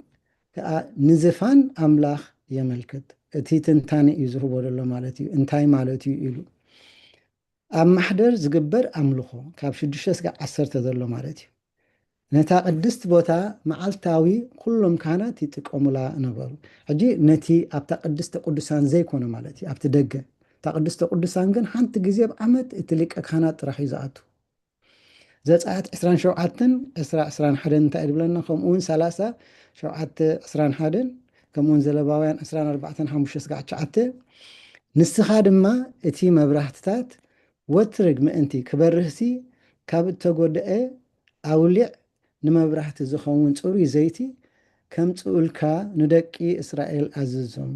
ኣብቲ ድንኳን ምርካብ ብወፃኢ እቲ ኣብ ቅድሚ ምስክር ዘሎ መጋረጃ ኣሮንን ደቁን ካብ ምሸት ክሳብ ብግሒት ኣብ ቅድሚ እግዚኣብሔር የዳልውዎ። ኣብ ደቂ እስራኤል ከዓ ንውሉድ ወለዱ ሕጊ ዘለኣለም ይኹኖም። እታ ካብ 7-21 ደላ ከዓ ኣብ ዘፀአት ኮይና ኣብኡ ኣሮን ጥዑም ዝጨንኡ ዕጣን የዕጠን። ንግሆ ንግሆ ቀንዴል ከዳሉ ከሎ ዕጣን የዕጠን። ኣጋምሸት ድማ ኣሮን ቀንዴል ከብርህ ከሎ ናይ ወትርግ ዕጣን ንውሉድ ወለድኦም ኣብ ቅድሚ እግዚኣብሔር ይዕጠን። ዋላ ሕጂ እውን ኣቦታትና ናይ ምሸት ናይ ሰርጊ ክገብሩ ከለዉ ይዓጥንዮም ናይ ነግ ክገብሩ ከለዉ ይዓጥንዮም ሕጂ ምስኡ ዝተተሓሓዘ ማለት እዩ ሕጂ ብሉይ ኪዳንሲ ኣይተገደፈን እዚ ከዓ ምስትሕሓዝ ዘለዎ ከዓ ይርኤና ማለት እዩ ኣብታ ናይ መጨረሻ ዘለባውያን ደላ 24 ካብ 5 ክሳብ 9 ከዓ ድኹም ሓሪጭ ወሲድካ ድማ ካብኡ 12 እንጌራ ሰንከት ነን ሓደ እንጌራ 2 ዓስራይ ኣፍ ይኹን ኣብቲ ፅሩይ ሰደቃ ኣብ ቅድሚ እግዚኣብሔር በቢ6 ጌርካ ኣብ 2 መስርዕ ኣንብሮ ነቲ እንጌራ ድማ ንመዘከርታ መሰዊዒ ሓዊ ንእግዚኣብሔር ክኸውንሲ ኣብ ለልዕሊ እቲ መምስርዕ እንጌራ ፅሩይ ዕጣን ኣንብር ካብ ደቂ እስራኤል ንኺዳን ዘለዓለም በቢ መዓልቲ ሰንበት ወትረግ ኣብ ቅድሚ እግዚኣብሔር የዳልዎ እዚ ካብ መሰዊዒ ሓዊ እግዚኣብሔር ንዑ ቅዱስ ቅዱሳን እዩ እሞ ንኣሮንን ንደቁን ይኹን ኣብ ቅዱስ ቦታ ከዓ ይብልዕዎ እዚ ናይ ዘለዓለም ሕጊ እዩ ከመይ ገይሮም ከም ዝነብሩ እዩ እቲ ስርዓት ዝነግሮም ደሎ ማለት እዩ እቲ ምድራዊ ስርዓት ንብሎ እቲ ሊቀ ካህናት ግና ኣብ ዓመት ሓንሳእ ናብቲ ቅዱስ ቅዱሳን ጥራይ እዩ ዝጥቀመሉ ነይሩ ወይ ከዓ ዝኣቱ ነይሩ ሓዋርያ ጳውሎስ ብዛዕባ እቲ ሊቀ ካህናት ኣብ መዓልቲ ዕርቂ ዝግበር ኣገልግሎት ገሊፁ ኣሎ እዚ ከዓ ለባውያን 16 ድሕር ተወኪስና ክንረኽቦ ንኽእል ኢና ማለት እዩ ሊቀ ካህናት ስለ ሓጢአትናቱ ዝራብዕ የቕርብ ካብቲ መሰዊዒ ዕጣን ጉሁርን ዕጣንን ዝመልአ ፀንሓ ናብ ቅድስተ ቅዱሳን ሒዙ ይኣቱ ደምቲ ዝራብዕ ኣብ መንበር ምሕረት ታቦት ይነፅግ ንመሰዊዒ ሓጢአት ድቤላ የቕርብ እዛ ድቤላ ሕጂ ነቲ ሓጢአት ናይ ህዝቢ ማለት እዩ እቲ ዝራብዕ ግን ናይ እቲ ሊቀ ካህናት ማለት እዩ የቕርብ ንክልቲኡ ሒዝዎ ከዓ ይኣቱ በቲ ስርዓት ከዓ እቲ ደም ይነፅገሉ ነቲ ዝበሎ ቦታ ማለት እዩ እቲ ሊቀ ካህናት ንሓጢአት ህዝቢ መተዓረቂ ደም ድቤላ ኣብቲ ኣብ ውሽጢ መቕደስ ዝቕመጥ መንበር ምሕረት ይነፅጎ ንመሰዊዒ ምትዕራቕ ድማ ደም እቲ ዝራብዕን ድቤላን ኣብ ቀርኒ እቲ መሰዊዒ ኣንበሮ ወይ ከዓ የንብሮ ካብ ርክሰት እስራኤል ከዓ ኣፅረ ሓደ ህያው ድቤላ ብምሳላዊ ኣዘራርባ ሓጢአት እቶም ህዝቢ ተሰኪሙ ሓጢአት ካብ ሰፈር እስራኤል ከም እተወገደ ዘርኢ ህያው ድቤላ ናብ በረኻ ይስደድ እዚኣ ከዓኒ እቲ ቀይሕ ድቤላ ዝብሎ ማለት እዩ ብሂወት ከሎ ይሰድዎ ማለት እዩ ንበረኻ ይወፍር እዚ ከዓ ምልክት ነታ ሓጢአት ካብ እስራኤል ወይ ከዓ ካብቲ ዘለዎ ቦታ ደቂ እስራኤል ክርሕቀሎም ማለት እዩ ልክዕ ከምቲ መስዋዕቲ ዝገብርዎ እዚ ከዓ ከምኡ ግን እዚ ናይ ክርስቶስ ምስሊ እዩ ሓጢአቶም ሒዙ እዩ ዝኸይድ ንሱ ንሕና ከዓ ክርስቶስ ሓጢአትናትና ሒዙ ተሰቂሊልና ማለት እዩ ንዕኡ ዘምስሊ እዩ ኩሉ ግዜ እንታይ ኢና ንብል እቲ ሓድሽ ኪዳን ኣብቲ ብሉይ ኪዳን ተደቢቑ ነበረ ሓድሽ ኪዳን ከዓ ነቲ ብሉይ ኪዳን ኣብርሆ ወይ ከዓ ገለፆ ኢና ንብል ማሕደር ዝግበር ኣምልኾ ኢና ንቕፅል ዘለና ምእንቲ ህዝብን ምእንቲ ገዛእ ርእሱን ዝሓርር መስዋዕቲ የቕርብ ኣብ ፍቅዲ 7 ደላ ማለት እዩ ኣብቲ ካልኣይ ግና እቲ ሊቀ ካህናት በይኑ ሓንሳብ ዓመት ይኣቱ ግናኸ ብዘይ እቲ ምእንቲ ርእሱን ምእንቲ ስሕተት ህዝብን ዘቕርቦ ደም ኣይኣቱን እዩ እዚ ስርዓት እዩ ብደይ ከምኡ እንተደኣ ኣትዩ ንሱ ይመውት ማለት እዩ ይቕዘፍ ዘሁልቅ 15:30 እውን ኣቕሪብና ኣሎ ወዲ ዓዲ ኮነ ወይ ጓና እቲ ብልዕልቲ ኢድ ሓጢአት ዝግበር ሰብ ግና ንሱ ንእግዚኣብሔር ኣዋሪዱ እዩ እሞ እቲ ሰብ እቲ ካብ ማእከል ህዝቡ ይመንቆስ ክሕደት ሰኣን ፍልጠት ዝፍፀም ሓጢአት ኣይኮነን እዚኣ ሕጂ ኩላትና ክንፈልጣ ዝግባአና እዩ ክሕደት እንተደኣ ኮይኑ ዋላ ብምዕራፍ 6 እውን ርኢናያ ነርና ንዕኡ ሲ ነቲ ድኽ ሓደ ሲ ክምለስ የፀግሞ እዩ ኢናልና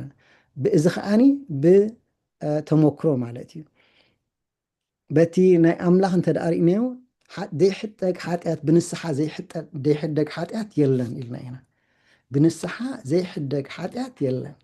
ክሕደት ግን ብፍልጠት ስለ ዝኾነ ንዓኣቶም ክምለሱ እውን የሸግሮም እምበር ተተመሊሶም ሲ ኣምላኽና መሓሪ እዩ ንዓኣቶም እውን ይምሕሮም እዩ ንዝኾነ ሰብ ይምሕር እዩ ማለት እዩ ምስ ኣምላኽ ንምትዕራቕ ደም ምፍሳስ ኣገዳሲ እዩ ክርስቶስ ብደሚኡ ገዚእና ንዓና ብደሚኡ ዓዲግና ናብ ኣምላኽ ንምቕራብ ዘሎ ደረት እንታይ እዩ ዝኽልክለካ ሊቀ ካህናት ጥራሕ እዩ ዝኣቱ እዚ ምድራዊ ስለ ዝኾነ እዩ ማለት እዩ ኣብቲ ብሉይ ኪዳን ኢና ንርኢ ዘለና ሓንሳብ ዓመት ጥራሕ እዩ ዝኣቱ ብዘይ ደም ኣይተዓረቕን እዩ ኣብ ነፍሲ ወከፍ ዓመት ዝደጋገም እዩ ሕጂ ናይ ብሉይ ኪዳንን ናይ ሓድሽ ኪዳንን ከዓ ክንርኢ ኢና ፀኒሕልና እቲ ቀዳማይ ድንኳን ገና ቆይሙ ከሎ እቲ ናብታ መቕደስ ዘእቱ መገዲ ገና ከም ዘይተገልጾ መንፈስ ቅዱስ በዚ የርኢ ኣሎ ብሉይ ኪዳን መንፈስ ኣምላኽ ዝነፈሶ መንፈስ ቅዱስ እዩ ኣምላኽ ከዓ ብኡ ኣቢሉ ይዛረበና እዩ እቲ ቀዳማይ ማሕደር እታ ቅድስቲ ቤት መቅደስ ገና ደው ኢላ እንተላ መገዲ ናብታ ቅድስተ ቅዱሳን ወይ ከዓ ሰማያዊት ገና ኣይተገልፀን ኣብ ብሉይ ኪዳን እንከሎ ክርስቶስ ኣይነበረን ማለት ኣይኮነን ግን ኣይተገለፀልናን ነይሩ ሕጂ ናፃፅሩ ከለና ክጠቕመና ኢለየ ክሕግዘና እቲ ኣብ ብሉይ ኪዳን ዝነበረ ኣምልኾ ምስላዊ ወይ ከዓ ፅላሎት እዩ ነይሩ ከምዚ ዝኣመሰለ ውህበታት መስዋዕትታትን ንሕልና እቲ ኣማኒ ፍጹም ክገብሮ ኣይክእልን እዩ ሕልና ነቲ ዝገበሮ ሓጢኣት የዘክሮ ማለት ምክንያቱ ሕልናኻ ይወቕሰካ ስለ ዝኾነ እዩ ነቲ ካብ ኣምላኽ ዝፈልዩ ሓጢኣት የዘክሮ ምክንያቱ ክፉእ ነገር እንተደኣ ጌርካ ሕልናኻ ይቅድም ዝወቕሰካ ምክንያቱስ ንምንታይ ኢኻ ከምዚ ገይረ ኢልካሲ ቅድም ብኡ ኢኻ ድሓር ኣበስኩን ድሕር ኢልካ ናብ እግዚኣብሄርካ እንተደኣ ኸድካ ኣብዚ እዋን እዚ ከዓ ምስ ካህንካ ኸድካ እንተደኣ ንስሓኻ ጌርካ ይሕደገልካ ማለት እዩ እቲ ጉድለት ዘለዎ መስዋዕቲ ንሕልናና ዘንጽህ ኣይኮነን ክንጽህ ኣይክእልን እዩ እቲ ጉድለት ዘለዎ መስዋዕቲ ንሕልናና ክንጽህ ኣይክእልን እዩ እቲ ደጋዊ ምንጻህ ደኣ እምበር ወይ ከዓ ስጋዊ ስርዓታት ውሽጣዊ ኣይኮነን ኣብ መዓልቲ ዕርቂ ዝግበር ዝነበረ መስዋዕትታት ወይ ከዓ ኣሬንጅመንት መሰናዳእታት ግዝያዊ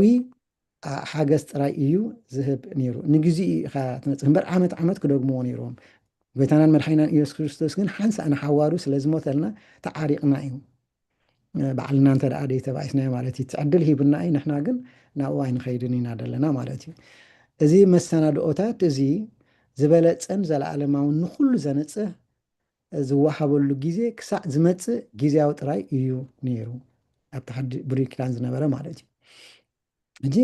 ብሉይ ኪዳንን ሓድሽ ኪዳንን ከመይ ከም ዝነበረ ስርዓት ክንሪኦ ኢና ውልደ ክህነት ናይ ብሉይ ኪዳን እንታይ እዩ ነይሩ ዝተገደበ መእተዊ እዩ ነይሩ ምክንያቱ እቲ ሊቀ ካህናት ጥራሕ ክኣቱ ዝኽእል ነይሩ ካልኣይ ኣቱኒ ወይ ከዓ ድሩት እዩ ነይሩ ናብ ኣምላኽ እቲ ሓድሽ ኪዳን ግን ናብ ኣምላኽ ንምእታው ዘኽእል ፅቡቕ ነገራት ኣሎ ምክንያቱ ንሱ ስለ ዝሞተልና ምእንታና ስለ ዝተሰውአ ንሕና ነፃ ኮይና ዋላ ቦታትና እውን ሕጂ ኣብ ቅዱስ ቅዱሳን ኮይኖም እዮም ኩሉ ግዜ ዝቅደሱ ማለት እዮም ንዓና ከዓ እቲ ቅዱስ ቁርባን ስጉእ እንዶም ክንወስድ ይህቡና ማለት እዩ ቤት መቅደስ ሰብ ዝሰርሑ ምድራዊ ዝዓበየት ፍፅምቲ ቤት መቅደስ እዚ ከዓ እቲ ምድራዊ ዝነበረት ማለት እዩ ኣብ ብሉይ ኪዳን ክንሪኦ ከለና እታ ሰማያዊት ግን ሓዳሽ ኪዳን ኣብ ሰማይ ዝዓበየትን ፍፅምትን መቅደስ ህላው ኣምላኽ ዘለዋ ንሕና ከዓ እቲ ቴዎስስ ዝብል ወይ ከዓኒ ናብ ኣምላኽ ክቅርበና ዝኽእል ነገራት ምስ እንገብር ኣብዚ ኮይንና ቡፃን ክንከውን ንፍትን በታ ዓቕምና ማለት እዩ ኣብኡ ህላው ኣምላኽ ዘለዎ ኣብኡ ክንነብር ኢና ማለት እዩ ምስኡ እሱኡ ተስፋና ኣብቲ ካልኣይ ምፅኣት ምስ ክርስቶስ ክንከውን ማለት እዩ መስዋዕቲ ደማጣልን ምራኹትን እዩ ነይሩ ወይ ከዓ ብእንስሳ እዩ ነይሩ እዚ ሓድሽ ኪዳን ግን ብደም ክርስቶስ እዩ ማለት እዩ ምድግጋም ኣብ ነፍሲ ወከፍ ዓመት ሓደ ግዜ እቲ ሊቀ ካህናት ንዕኡን ነቲ ህዝብን ደመ ፍስስ ማለት እዩ ወይ ከዓኒ ጤል ሓዲዱን ወይ ከዓ ድቤላ ምራኽን ሓዲዱ ከዓ ንዕኡ ዝኸውን ነቲ ህዝብን ናይ ሓጢኣት መተዓረቂ ይገብር ማለት እዩ ክርስቶስ ግን ሓንሳ ንሓዋሩ ንዓና ንኩላትና ንኩሉ ህዝቢ እዩ ነቲ ቅድሚ ዝነበረን ዘሎ ሕጂን ንዘለኣለሙን ዝመፅእ ስጋዕ ግዜ መፅኣቱ ንኩላትና ሓንሳ ንሓዋሩን ተሰዊኡ ኢልና እዩ ማለት እዩ ይቕረ ምባል ትምቕረ ዝበሃል ዝነበረ ግዝያዊ እዩ ግዝያዊ ይቕረ እዩ ብተሓድሽ ኪዳን ግዝያዊ እዩ ምክንያቱ ዓመት ዓመት ክደግሞ ኣለካ እዚ ናይ ክርስቶስ ግን ሓንሳ ንሓዋሩ ስለ ዝሞተ ንኩሉ ሰብ ከዓ ንሓዋሩ ዘለኣለማዊ ምትዕራቕ ገይሩ እዩ ንሕና ባዕልና እንተ ደኣ ደኣብናዮ እሱ ተዓሪቕና እዩ ማለት እዩ እቲ መሰል ሂብና እዩ ውሉድ ኣምላኽ ክኾኑ መሰል ሃቦም ይበል ኣብ ዮሃንስ ንዓና ከዓ ተዋሂብና እዩ ማለት እዩ ብናይ ገዛእ ርእሱ ደም ኣተወ ኢየሱስ ዝበለፀ ሊቀ ካህናት እዩ ዝበለፀ ኣገልግሎት ኣለዎ ኣብ ዝበለፀ መቅደስ ከዓ እዩ ዘገልግል ዝበለፀ መስዋዕቲ ድማ ኣቕረበ ምክንያቱ ካብ ናይ ክርስቶስ ደም ዝበልፅ ዋላ ሓንቲ የለን ምብጃው ክበሃል ከሎ ንሓደ ባርያ በጃ ወይ ከዓ ዋጋ ምኽፋል ማለት እዩ ሓደ ሙፃእ ወይ ከዓ ሓራ ሙፃእ ማለት እዩ ንሕና ሓራ ኢና ንሕናሲ ዋላ ሓንቲ እቲ ሓጢኣት ዝነበረና ነፃ ኮይና ባዕልና ዝኣተናዮ እንተደይ ኮይኑ ሕጂ በቲ ክርስቶስ ደንፀሃና ንፁዓት ክንከውን እዩ ዝግባአና ግን እንተደኣ ኣብ ካልእ ቦታ ኣለና ኮይንና ምስኡ እንተደየለና ባዕልና ሓጥኣን ንኸውን ኣለና ማለት እዩ ካብ ሓጢኣት ሓራ ሙፃእና ብደም ክርስቶስ ተዓዲግና ኢና ዕዳ ዝኸፈለልና ንሱ እዩ ነቲ ዕዳ ዝተቐበሎ እውን ንሱ እዩ ዋላ ኣብቲ ናይ መስዋዕቲ ክንሪኦ ከለና መስዋዕቲ ንሱ እዩ መስዋዕቲ ዘቕርብ ንሱ እዩ ተቐበሊ መስዋዕቲ ከዓ ንሱ እዩ ኢና ንብል ማለት እዩ ፍቅዲ 13 ስለዚ ደም ድበላታት ኣርሑን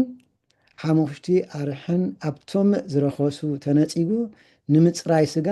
ዝቅደስ ካብ ኮነስ ናይ ክርስቶስ ምትዕራቅ ድሕነትን ክርስቶስ ንሓጢኣና ዘተዓረቀን ጥራይ ዘይኮነስ ብምፍሳስ ደም ንኩሎም እቶም ዝስዕብዎ ሓርነት ዓዲልዎም እዩ ኣብዚ 13 ትብል ዘላሲ እቲ ብድበላታት እንተደኣ ምንፃህ ዘምፅእ ኮይኑ ናይ ክርስቶስ ደም ደኣ እሞ ክሳዕ ክንደይ ከንፅሐና እዩ ማለት እዩ እቲ ዝበለፀ ስለዝኾነ ሓንሳእ ንሓዋሩ ደንፅህ ምዃኑ ከዓ ክንርድኦ ይግባአና ማለት እዩ 13 ብዛዕባ ፅምብል ቀይሕ ኣራዊት እያ እተመልክት ወይ ከዓ ነቲ ዝተሰደደ ድቤላ ንበረኻ ዝኸደ እሞ ነፃ ኮይኑ ንሕና ከዓ ከምኡ ነፃ ካብ ሓጢኣት ነፃ ኮይንና ህያው ክንከውን ማለት እዩ ኣበር ዘይብሉ ኣርዑት ዘይነበሮ ወይ ከዓኒ ተሓሪስዎ ዘይፈልጥ ተቐሪኑ ዘይፈልጥ ኣራዊት ኣብ ወፃእ ሰፈር ክትሕረድ ነበራ እቲ ሬሳ ብዕንጨይቲ ቅድሮስ ኢሶፕን ብቀይሕ ፈትልን ሙሉእ ብሙሉእ ክነድድ ነበሩ እዚ ከዓ እቲ ስርዓት እዩ ዝነግረና ደሎ ከመይ ገይሮም ነቲ መስዋዕቲ ክገብርዎ ከም ዘለዎም ዘለዓለም መስዋዕትታት ክርስቶስ ዝለዓለ መስዋዕትታት ክርስቶስ ሬታ ስርዓት ለዋውያን ንስጋ የንፅሆ መስዋዕቲ ክርስቶስ ግና ንሕልና የንፅሆ እቲ ደጋዊኡ እቲ ከዓ ውሽጣዊ ማለት እዩ ኣብ ትሕቲ ሕጊ ለዋውያን ምስ ርኩስ ነገር ብምትንካፍ ጥራይ ንርክሰት ምንፃህ የድሊ እዩ ምክንያቱ ንዝሞተ ሰብ እንተደኣ ተንኪዮም ብኣኣ ይረክሱ ነይሮም እዮም ሕጂ ንዕኡ ንምትዕራቅ ንሰብ ምትዕራቅ እዩ ዝግበር ነይሩ ማለት እዩ ገለ ነገር ይረክሱ እሞኒ ንዕኡ ነቲ ካህን ፀዊዖም ከም ዝፀንሑ በቲ ሕግታት ዝተሰርዓሎም ብኡ ገይሮም ክነፅሁ ይኽእሉ ነይሮም ደም ክርስቶስ ግና ንሕልናና ካብቲ ምውት ግብሪ ማለት ፍቃድ ኣምላኽ ክፍፅሞ ዘይክእል ግብሪ የንፅሐና ምክንያቱ እንታይ ኢና ንብል ኩሉ ግዜ ከም ምሕረት ከምበር ከም በደልና ኣይኹን ኢልናሲ ብሕልናና እንተደኣ ቀሪብናዮ ናይ ብሓቂ ከንፅሐና ይኽእል እዩ ማለት እዩ ደም ክርስቶስ ናይ ብሓቂ ከንፅሐና ይኽእል እዩ እቲ ኣብ ብሉይ ኪዳን ዝቐርብ ዝነበረ መስዋዕትታት ነቲ ርክሰት የብቅዖ በዚ ከምዚ ከዓ እስራኤላውያን ምስ ህዝቢ እንደገና ክራኸቡ ይኽእሉ ከምታ ዓንተው ቀዲመ ክብለኩም ፀናሕኩ ምክንያቱ እንተደኣ ረሲሖም ኮይኖም ወይ ከዓ ረኺሶም ኮይኖም ከምቲ ዝብልዎ ማለት እዩ ዝኾነ ዋላ ሰበይቲ ሕጂ ናይ ኣዴታታ እንተደኣ ነይርዋ እንተደኣ ኣብኡ ቀሪቦም ከይተንክፍዋ ከለዉ ከማን ክረስዕ ወይ ኣብቲ ኮፍ ድበለቶ እንተደኣ ኮፍ ኢሎም በዚ ዓይነት ይረክሱ ነይሮም እዮም ነዚ ከዓ ከንፅሆም ይኽእል ማለት እዩ ኣብቲ ናይ ዕርቂ መስዋዕትታት ዝገብርዎ ማለት እዩ ኣብዚ ግን ኣብ ሓድሽ ኪዳን ግን ንሕልናና ብኩሉ እንትናና ከንፅሐና ይኽእል ማለት እዩ መስዋዕቲ ክርስቶስ ግና ነቲ ኣማኒ ነቲ ህያው ኣምላኽ ከምልኹ ዝኽእል ደረጃ ንፅህና ይህብ ምክንያቱ ደላዓለ ደረጃ ክንበፅሕ ንኽእል ማለት እዩ ምትዕራቅ ኣለዎ ድሕነት ወይ ከዓ ምብጃው ኣለዎ ቅድስና ከዓ ከምፅእ ይኽእል ማለት እዩ መስዋዕቲ ክርስቶስ ብፍታው ዝቐርብ መስዋዕቲ እዩ ናይ ዘለኣለም ከዓ እዩ ምድጋም ዘየድልዮ ማለት እዩ ክርስቶስ ማእከላይ ሓድሽ ኪዳን እዩ ከም ውፅኢቱ ከዓ እቶም ተሳተፍቲ እቶም ተፀውዑ ማለት እዩ ኩላትና ኢና ተፀዊዕና ኣብዚ ተፀውዑ ክበሃል ከሎ ግን እቶም ንዕኡ ሕራኢሎም ዝቐረቡ ማለት እዩ ብሓቂ ጥቕሚ ክረኽቡ ይኽእሉ እዮም ነቲ መብፅዓ እተገብረሉ ዘለኣለማዊ ውርሻ ከዓ ክወርሱ ይኽእሉ እዮም ማለት እዩ እዚ ክኸውን ዝከኣል ዝኸኣለ ካብቲ ኣብ ትሕቲ እቲ ቀዳማይ ኪዳን ዘሎ በደል ዘድሕኖም ሞት ስለ እተፈጸመ እዩ። ክርስቶስ ስለ ዝሞተልና ጥራይ እዩ ከዓ ነዚ ክንበቅዕ ክኢልና ነቲ ብሉይ ኪዳን ምጥሓስ ዝወርዶ መቕፃዕቲ ሞት እዩ ነይሩ። ምክንያቱ ኣብቲ ብሉይ ኪዳን ዝነበረ እንተ ሓጢኣት ጌርካ ሞት እዩ። ወላ ሓንቲ ነገር ከንፅሓካ ዝኽእል ነገር ኣይነበረን። ብመሰረት ዘፍጥረት 15 እቲ ኪዳን ምእንቲ ክፍፀም ሞት እቲ እንስሳ ኣብ ክልተ ተቆሪፁ ክምቀል ኣለዎ። በዚ ከዓ እቲ ኪዳን ይቀውም። ምክንያቱ ዕርቂ እንተ ከኣቱ ኮይኖም ወይ ከዓ ኪዳን እንተ ኮይኑስ እቲ እንስሳ ይሕረድ እሞ ኣብ ክልተ ተመቂሉ እቲ ደም እቲ ዋላ ኣቦና ኣብርሃም እውን ይብል እዩ ምስ ኣምላኽ እቲ ኪዳን ከኣቱ ከሎ ተኸቢዱ ኣቦና ኣብርሃም ወይ ከዓ ኣምላኽ ብኡ ከም ዝሓለፈ እዩ ዘረዳእና። ዝያዳ ኣቦታትና ኣለዉ ፀቢቆም ከብርህልና እዮም። እቲ ኪዳን ብከመይ ከም ዝኾነ ብደም ከም ዝኾነ ማለት እዩ። ሞት ክርስቶስ ሓዲስ ኪዳን ንምቋም ኣድላይ እዩ ነይሩ። ሞት ክርስቶስ ኣድላይ እዩ ምክንያቱ ብደም እዩ ትምትዕራቕ። ኣብ ብሉይ ኪዳን እቲ ጥቁሉል ብራና ወይ ከዓ መፅሓፍቲ ዝነበረ ህዝብን ማሕደርን እቲ ኣቑሑን ብደም ይነፅህ ነበረ። ኩሉ እዮም ዘንፅህዎ ነይሮም ኣብቲ ዓመታዊ ማለት እዩ። ኩሉ ክነፅግሉ ከለዉ ይነፅህ ማለት እዩ። ደም ንሂወት ወይ ከዓ ንዘለዓለም የመልከት። ምክንያቱ ሓንሳ እንድሕር ብኡ ተሓፂብካ በቲ ደም ተሓፂብካ ንሕና ብደም ክርስቶስ ዝተሓፀብና ማለት እዩ ንዘለዓለም ይኮነና ማለት እዩ። ሕድገት ሓጢኣት ብሂወት እዩ ተዓዲጉ ብሂወት ናይ ክርስቶስ ምክንያቱ ተበጂና እዩ። ኣምላኽ ንሓጢኣትና ይቕረ ክብለልና ከሎ ዕምቆት ፍቅሪ ምእንቲ ከሪአና ኢሉ ሂወት ወዱ ሃበ። እዚ ከዓ ዮሃንስ 3:16 ዘላ ኮላትና ንፈልጠ እዩ።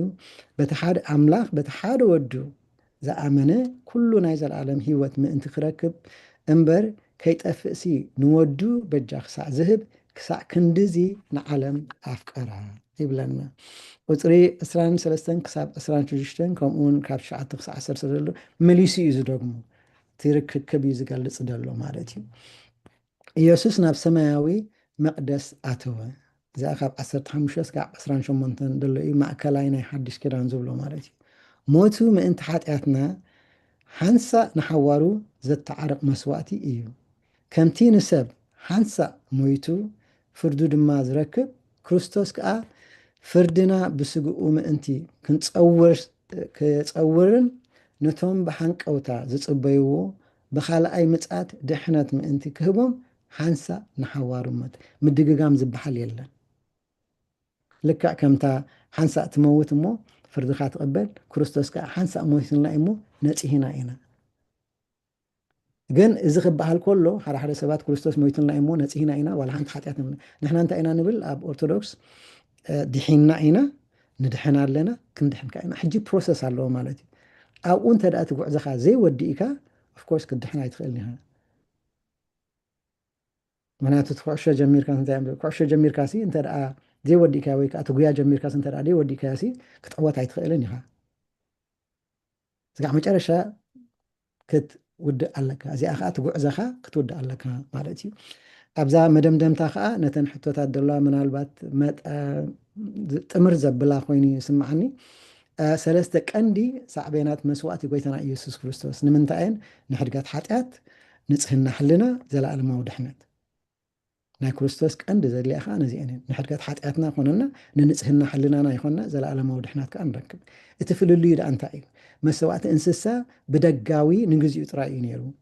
እቲ ዘንፅህ ዝኽእል መስዋእቲ ክርስቶስ ግና ውሽጣውን ንዘለዓለም የንፅህ። መስዋእቲ ክርስቶስ ንርእሱ መስዋእቲ ብዝኾነ መገዲ ንሕልንኡ ከንፅህ ዝኽእል ብኸመይ እዩ? መስዋእቲ ክርስቶስ ንሕልንኡ ከንፅህ ዝኽእል መገድስ ብኸመይ እዩ? ደም እንስሳ ነቲ ኣብ ስነ ስርዓት ዝግበር ርክሰት ስጋ ኣወጊዱ ወይ ከዓ ኣንፅሁ እዩ። ደጋዊ እዩ፣ ግዝያዊ እዩ ማለት እዩ። ደም ክርስቶስ ግና ናይ ገበን ስምዒት የልግሰልና፣ ውሽጣዊ ምንፃሕ ድማ የምፃልና፣ ምስ ኣምላኽ ከዓ የተዓርቀና። ምክንያቱ ምስ ተሓፀብና ምስ ነፅሕና ናብ ኣምላኽ ክንቀርብ ከዓ ቀሊል ይገብረልና ማለት እዩ። ይቕረ ንክንብለና እንታይ እዩ ዘድሊ? ይቕረ ክንብለናስ እንታይ እዩ? ብመሰረት ዕብራውያን 9:22 ብዘይ ምፍሳስ ደም ሕድገት ሓጢኣት የልቦን። ይቕረ ምባል ኣብ ሞት ክርስቶስ እተፈፀመ ፍፁም መስዋእቲ ይሓትት። በዚ ከዓ ክብለና ዝኽእል ንዕኡ ክንቅበል ኣለና ንዕኡ ክንኣምን ኣለና ማለት እዩ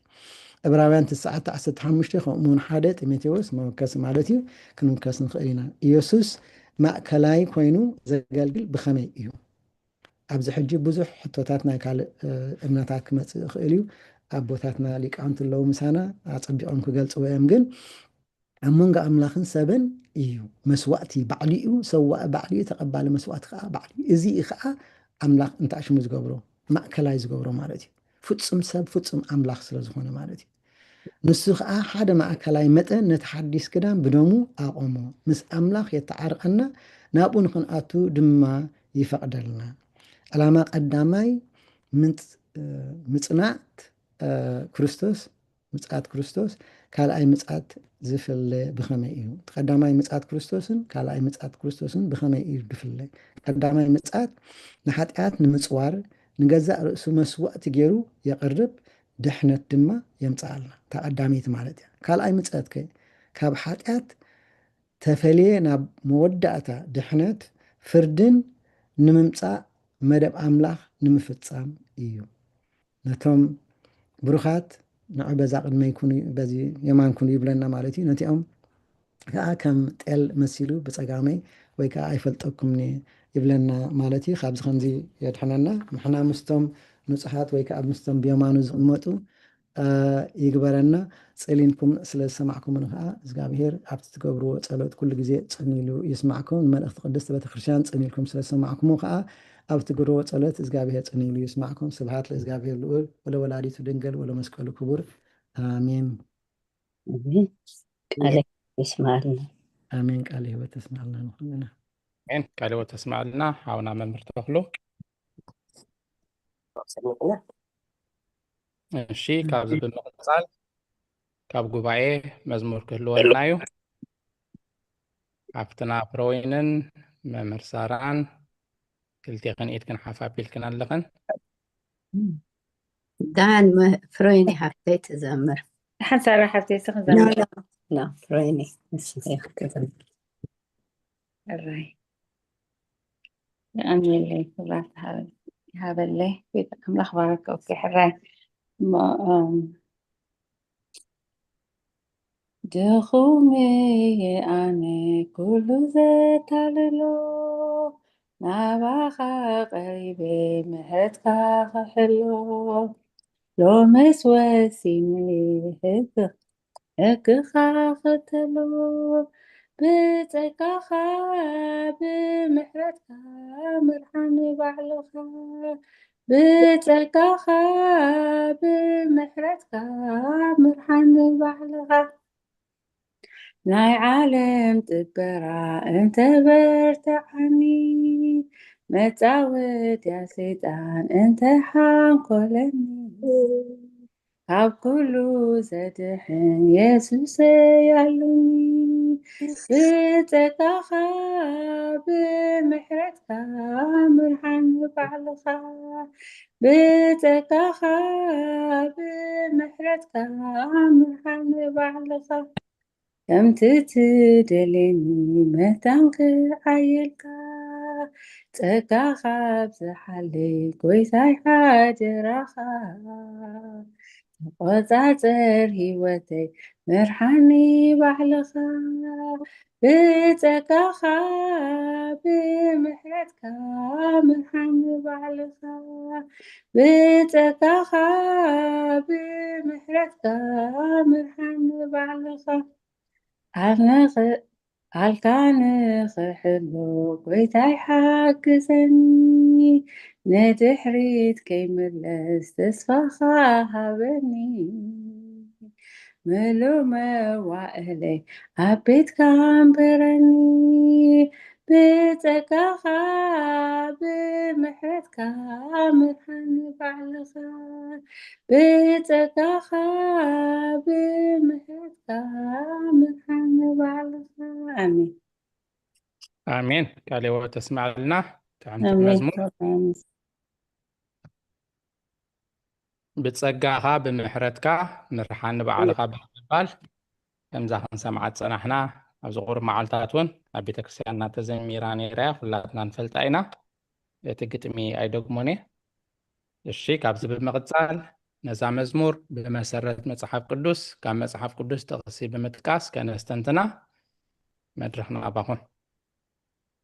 عليه وتسمع لنا بتعمت مزمور حفتنا فرويني زمار ملاك يسمعك إግዚአብሔር آمين آمين ممبر سارة دما إግዚአብሔር أملاك تحتنا يوقف صبار آية مودي يكون محري أنا حنت تغس مساعد خيد مخ تبردون دحر إيدو تسأليله شي على مزمور داويت مقراف إسران حمشتن تفقد حمشتن نسخة أملاخي مدحاني إخامو حتى المحرز كان أستمهرني كل معالتتات تصبيه كألخو وبزابيه محرز كان سهلخان سهلخان كاب نزل علم إيانمو تذكرن ودادو أو خلهم شي لا شوفي حنتك اوكي قالي وتسمعلنا حتنا فرويني مزمور داويد معراف أسران حمشن كاب قطر حمشت جميرة عم بيباتلنا أبقزانا مببا الشي ماما برين ماما بلون يتكن حافا بيلكن اللخن ماما بري بأخ جمر بدحري ماما ملو እሺ ዲያቆን ወደ ኣብ 25 7 8 مزمور داويد دي هو ماشي እግዚአብሔር ንኃጢአት ንእስነተይ ኣበሳይን ኣይትዘክሮ ከም ለውሃትካ ስለ ሰህለኻ ኢልካ ዘክረኒ እግዚአብሔር ሰናይን ቁንዕ እዩ ስለዚ ንሓጥኣን መገድኹም ህሮም እዩ آمين قالي وتسمع لنا ماما ملو دونكي أمتي حجي أعتقد كما يمسيهم مزمور داويت معرف 30 قصي 4 بحاد الله قرؤون غزمت عين إيو تصقو قن نمر أدمي تسألنا مشيت بخياتي حادر نقو قن على التايم تسيما أتم قصبسانون እግዚአብሔር ዘምሩልን ቅዱስስ ሆሮን አመስግኑ آمين قالي وتسمع لنا مزمور داويد 30 كاب 4 الشي ماما بيدينا دما مزمور داويد مبل 219 فغدي 64 سديدات لنا الله ما ننببلنا حرتنا أدلتا إذا ناتكي مسنببكي القبا بيلكي مزمور داويد مبل 219 قطر 64 كتنببلنا هلا قالي وتسمع لنا ماما قدينا تانا زحزكو وانجيل يوحنس معراف حدا كفد 16 17 نحنا كلنا كاملات وتصقى بلعلة تصقى تقبلنا مهنياتو حقي بموسى توهبه تصقى نحق قنا بيوسوس كريستوس كونا آمين مزمور داويت 219 64 وقيتا مدري بمحرت كامل يا الله سرعتات كامهرني آمين قالي وتسمع لنا مزمور داويت 219 64 وانجيل يوحنس معراف حدا خاب 16 17 ماشي قال أود زتدالنا انت هالينا جزينا انت كملنا قلت فيلنا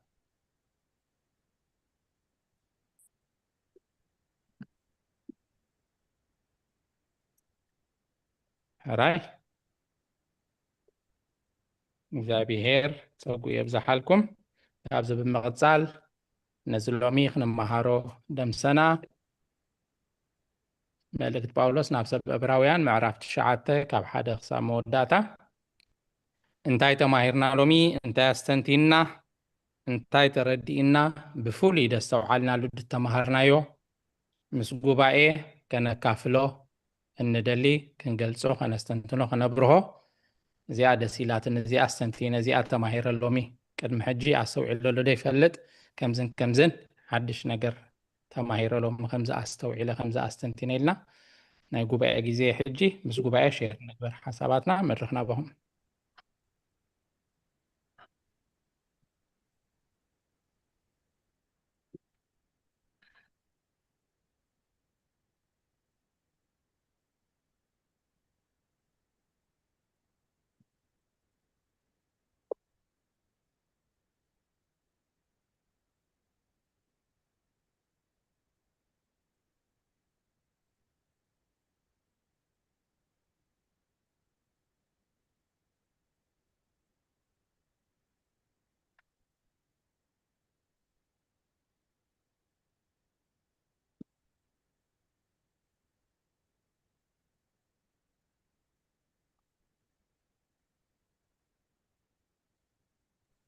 ዲያቆን ወደና ብምዕራፍ 9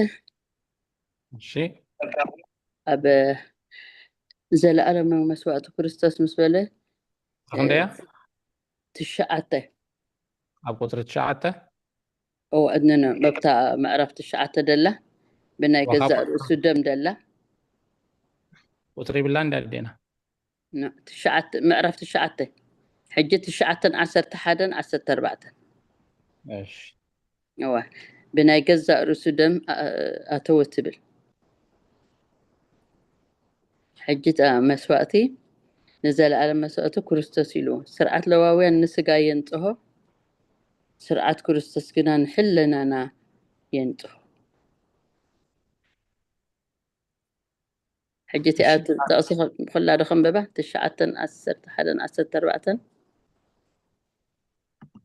الشحراي من باب ديكونا مستنتان عبرهلنا بقى حره زيات زل ألما ومسواتس ناي كريستوس يبلنا له لك إخا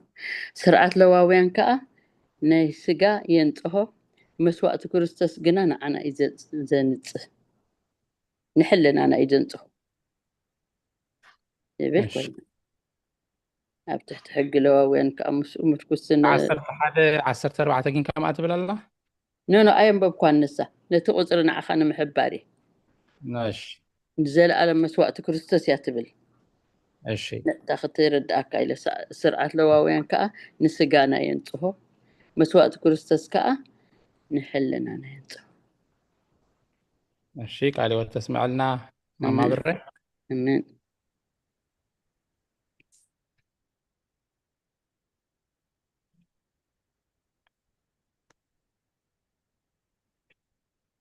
እሺ ካልኦት ድሕርኩም ደኣተኹም ህዝበ እግዚአብሔር እንኳዕ ደሓን መጻኹም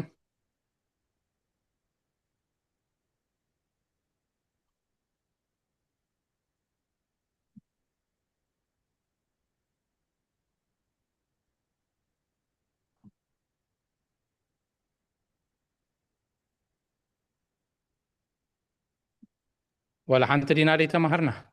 ኣብዚ ንእሽተይ ክፍትን ዶ ብደንብ ስታይ ገበርኩም ግን ቴንክ ዩ መምህር ተኽሉ ብጣዕሚ እታ ዘሎ ማዓንቲ ተማሃርና እኳ ቀላል ኣይኮነትን ናይ ብሓቂ ሚስትሪ ስለ ዝኾነት እያ ከባድ እያ ቴንክ ዩ እቲ ኣነ ከስተንትና ከለኹስ ኣብታ ናይ ክርስቶስ ደም ኣብኣ ብጣዕሚ ክስታ ክገብራ ኣብታ 14 ሲ ደም ክርስቶስ ብናይ ዘለዓለም መንፈስ ገይሩ ርእሱ ብዘይ ፅያፍ ንኣምላኽ ተቕረበ ግዳ ንስኻትኩም ንሕያው ኣምላኽ ክትገብሩ ከተገልግሉ ክንደይ ኣዝዩ ንሕልናኹም ካብ ምውት ግብሪ ዘየንፅሆ እያ ብጣዕሚ ዋላ ኣብቲ ክትገልፅዎ ፀኒሕኩም እቲ ቀደም ዝገብርዎ ነበሩ ናይ ቡሊክ መስዋእቲ እንታይ ጤል ዋላ ገለ ገይሮ በብልዎ ነይሮ ንሱ ግን በስታ ንዓና ከድሕን ብነብሱ ተሰዊ ኢልና ሕጂ ኣብዚኣ ኣብዛ ናይ ቀዳማይ ጴጥሮስ ውን ኣብ 4 ፑልሞ ክገብራ ምስ ኣክስታ ክገብራ ኣንተ ከነብብ ከለኹ ስታ ገይረያሲ ከምፃ መሳእወ ኣብ ቀዳማይ ጴጥሮስ ምዕራፍ 4 1-2 ከዓ እንታይ ኢሉሲ ደጊን ክርስቶስ ምእንታና ሓሳር መከራ ካብ ዝፀገበ ብስጉኡ መከራ ዝጸግብ ንሱ ንሓጢኣት ሓዲግዋ እዩ እሞ እቲ ብስጋ ሕጂ ብዚኣ ዘላትን እቲ ብስጋ ዝተረፈ ዘመን ሕጂ ንዓና ኮይና ተሰሚዓትን እዚኣ ምናልባት ሓግዙኒ ኩሉ ከምቲ ኩልኩም ኣቦታትና ትምህሩና እዚ ስንዓና እዩ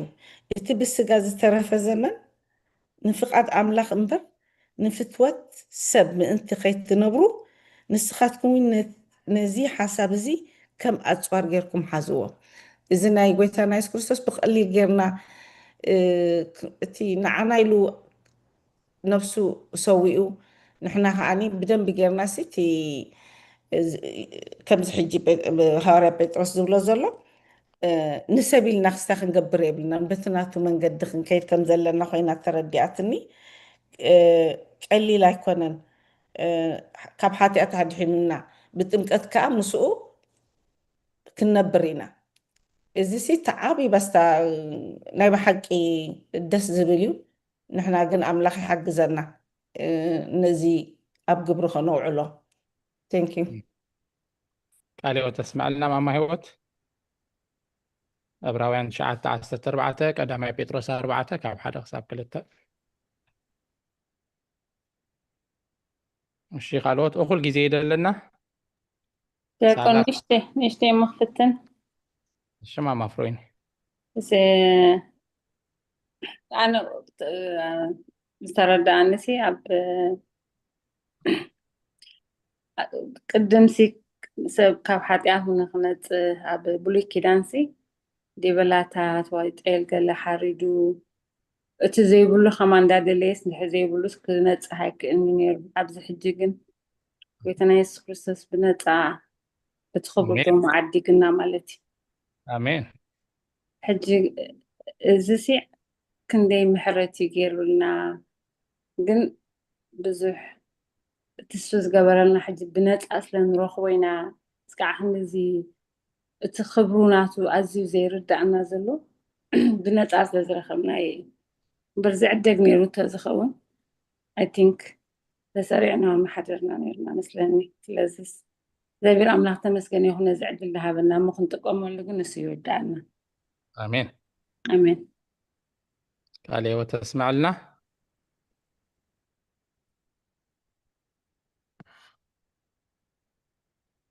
እሺ ካልኦት أخذت دوام يشتغل يكون هون ማረዘነት እሺ حافل شو هافزاني لو ما عرفت مهر ناسي في اللي ناي ولي كدانن حدش كدانن تقبر ما تعرضي ناس مهرنا أبو لي كدان كان ذكرين حطيت له سنحت بحروج ديالات انسساب زقوني التعرض نيرو أب حدش كدان جن قلت أنا المدحين إسكورس حنسى أن نحواره مسوات خفيلو تعريض تعرف أنت هنا مالتي أبو لي كدان جن جزاو سنزنبر عمت بذيك كان مسواتي بدا من دافسسو يتعرض نيرو زي أبتي في الليل أتمهير مالتي لو مشات እሺ ቃልዮት ተስማዕልና ማረዘነት እሺ ካልኦት ከዓ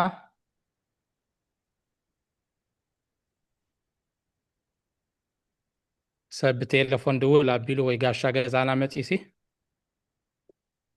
ከመይ ኣምሲኻ ኣቤዳ ፀኒሕካ ተይልና ክንመሃር ፀኒሕና ኢልናሲ እንታይ ደኣ ተማሂርካ ተይልናስ እንታይ ንበልናየ ከመይ ነይሩ እንታይ ደኣ ተማሂርኩም ተተባሂልና እንታይ ምበልና ንእሽተይ ኩላትና እታ ከምዚ ሕጂ ክንገልፃት ፀኒሕና ገሊፅኩምልና ረዘነት ወይን ዋላ ፍሮይኒ እቲ ናይ ብሉይ ኪዳን ከመይ ነይሩ ብኣምላኽ ከመይ ነይሩ ከመይ ረኺብና ከመይ ንሕናስ ዕድለኛታት ኢና ብሩኡይ ብኸመይ ኢና እቲ ዲፈረንቱ ናይቲ ብሉይን ናይ ሓድሽንሲ ብደንቢ ገይሩ ክስታይ ገይሩልና ኣሎ እቶም ናይ እቲ ናይ ብሉይ እንታይ ገብሩ ነይሮም ናብቲ መስዋዕቲ ናይ ቤተክርስትያን ጎይታና ኢየሱስ ክርስቶስካ ብነፍሱ ባዕሉ መይቱ ደሞ ኣፍሲሱ ምሳን ንዓናሲ ምስኡ ክገብረና ክስታይ ገይሩ ምስኡ ክንከይድ ብጥምቀት ምስኡ ተጠሚቕና ናቱ ስጉእን ደሙን ክስታይ ጌርና ኣነ ምሳኹም ናቱ ደሙን ስጉእን ተወሲድካ ኣነ ምሳኻ ኣለኹ እስኹም ምሳይ ኣለኹም እዩ ዝብል እሞ ንዓታ ኢንጀነራል ክንሪኦ ከለና ኩሉ ተማሂርና ኣብ መጨረሽታ ግን ኣብቲ ስጉእን ደሙን ክንቀርብ ከም ዘለና ምእንትን ኣብቲ ናቱ ሰማያዊ ክንነብር ምስኡ ኣሜን ካልኦት ተስማዕልና ካልኦት ኣንተ ሓንቲ ሕቶ ኣላትኒ ይከድ ክኾልክ ሽሙንተ ኣኼባ ኣለኒ ክኸይድ ናይ ኩሉ ግዜ ብሕቶ ትሳተፍ እዮ ፅቡቅ ኢለ ተረድ እታ ሕቶ ዘላትኒ ሲ ኣብታ ነምበርቱን ድያ ድንኳን ተተኺሉ ነበረ እሞ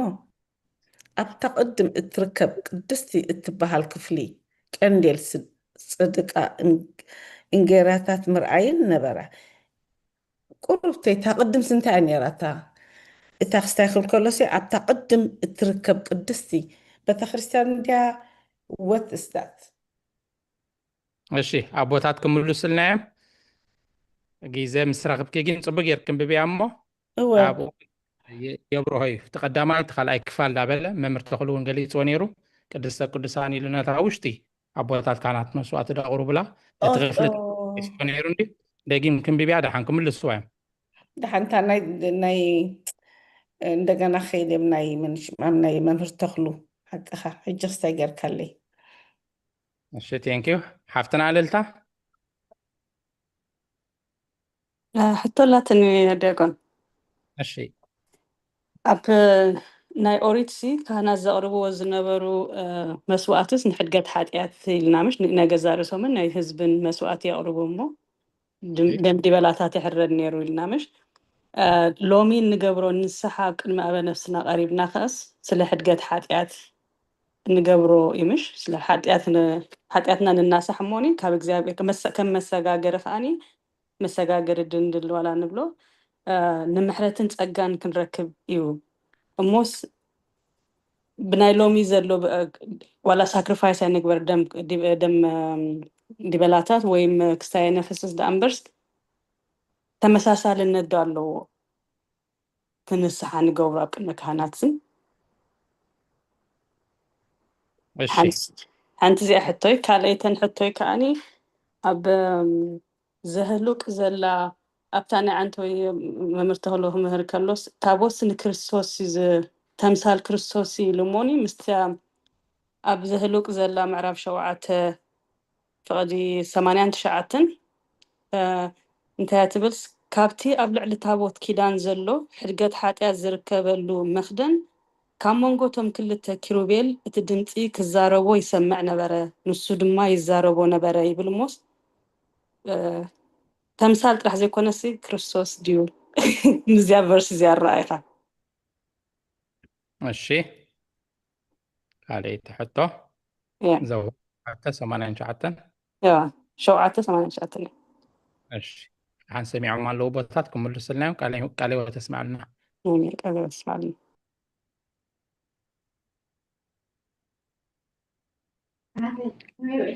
ዲያቆን ወደ ዮሐንስ 3:16 ደኸምብባ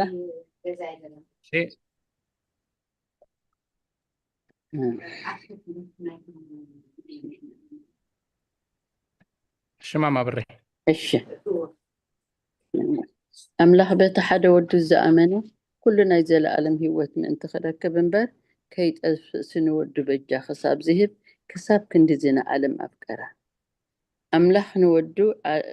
ዓለም ብኡ ክትድሕን እምበር ዓለም ክፈርዳስ ኣይለኣኹም እሺ ቃልዮ ተስማዕልና ማማ ብሬ ወንጌል ዮሐንስ ምዕራፍ 3 ቁጥሪ 16 17 ነዚ ጠቕሲ ክንበብ ክንመሃሮ ዝወዓልና ፅቡቅ ጌራቱ ክሎቱ ገልፀያ ብዛዕባ ምድሓን ብክርስቶስ ምዃኑ ቃልዮ ተስማዕልና እሺ 19 ደቂቃ ኣለዋና ቁሩብ ግዜ ክበኩም እየ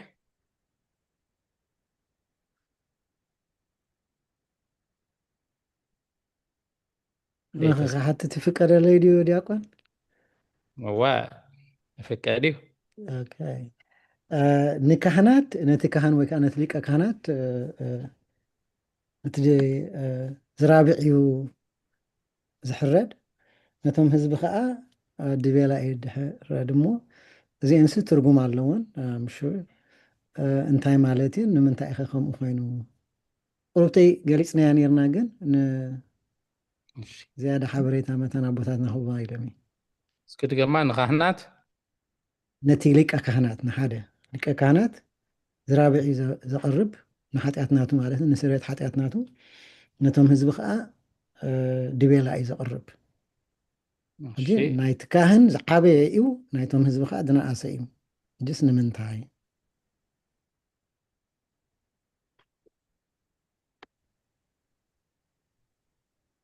بزاف ናይ ተኽልኹ ትኸይድካ ሓቲ ዶ ምስኣ ትኸይድ شمام هوت ወይ ሕጂ ኣዘኪሩኒ ተኽሉ መምር ተኽሉ ኣብዚ ንማልባት ካብዚ ኣክስታይ ውፅእ ዝበለት ክትኮን ትኽእል እያ በዝኒ ዓድና ሓደ ግዜ ሰብ ምስ ሞተሲ ኣፍዑ ፀወሉ ይበሃል ከምዚ እንተዘይሓሪዱሲ ሕረ ድሞ ኣፍዑ ፀወሉ እዚስ ባብሊካል ድዩ ዋላስ ከም ሰብ እንድሕር መይቱሲ ትንፋሱስ ናብ ኣምላኽ ከይዳ እያ ተኣፍ ምዕፃው ኣፍ ምኽፋት ኣፉ ዕፀወሉስ እዚኣስ ኩሉ ግዜ ሰምዓሞ ሕጂ ኣብዚኣ ምስኣ ትኸይድ ኮይና ተሰሚዓትኒ ቁርብተይ ተብርሃልኩምልና ንባልባት ከምዚ ኸማይ ዘይፈልጥ ይርዳእ ቁርብተይ እሺ ፅቡቅ ሕቶ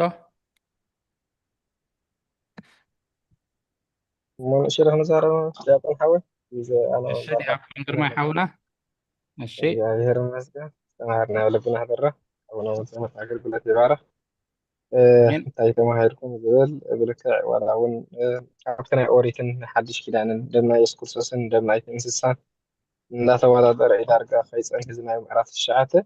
ብዘገርም እግዚአብሔር መስገን ጎይታናን መድሓናን ኢየሱስ ክርስቶስ ኣብቲ ናይ ኦሪት ግዜ ዝነበረ ከምዚ ሓብትና ኣዴና ፍሮወይን ክትገልፆ ፀንሐት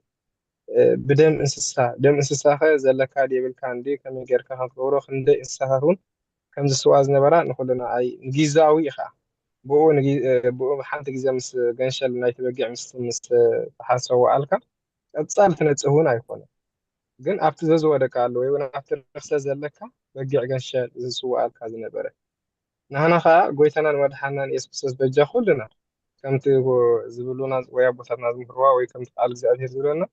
ባዕሉ ኢየሱስ ክርስቶስ ኣብ ክንዲ ኩልና እንታይ ኮይኑ በጃ ኮይኑ ክንዲ ኩልና ከምቲ ገንሸል በጊዕሲ تجنشل بقى حتى أزجوار يكون أنا نايسب تسكيمي يو أبكن دخلنا وين تبقى عتنا أوريزنا برسي تناي رخصتي أبتبقى سكا أبي تعنا برا مالك تبقى خاب كن ريسوا أنا برا نحنا يسوع كرسوس كان تدخلوا نحنا زجبرنا أنت يكون إلا نسوا بقى جنشل بقى يكون أبكن دخلنا ميتلنا ميتوا بعلو مسوات زغرب بعلو خا مسوات زغرب እግዚአብሔር ይመስገን أنا وين تمعت تاوي كم تدينا تقول صدق أنا أصعب زي جنزب كمتي هذا جزنا هنا بلا ألكسال وأطاولو بوتانا قال زاربتي نبغى أدان كابزيا أي تبلع تبهيل بديعو موته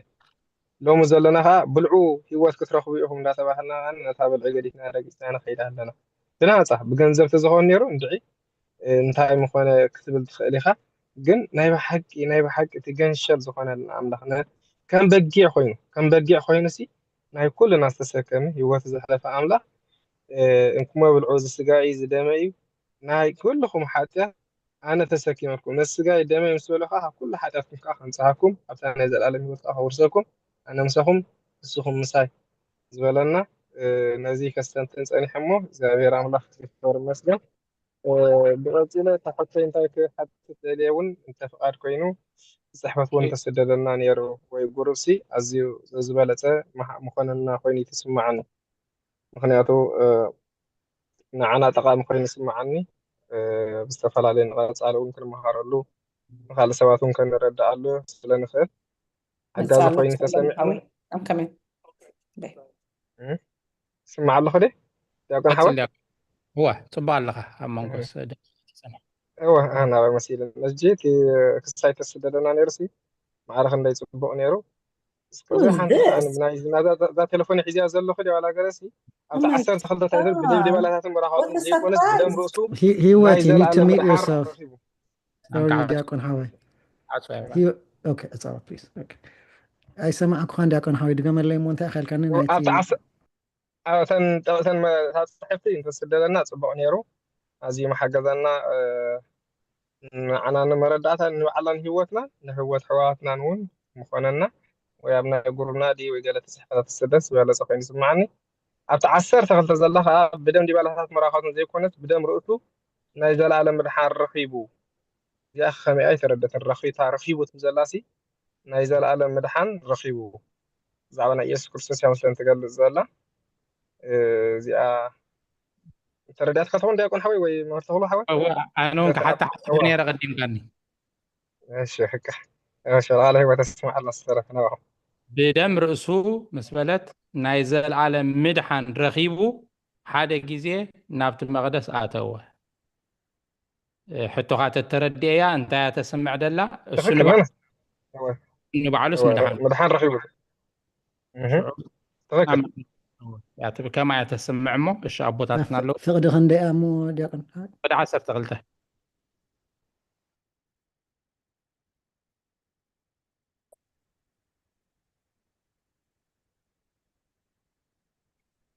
الشيء كالي دتدالكم تعليكم جزينا نتكملوا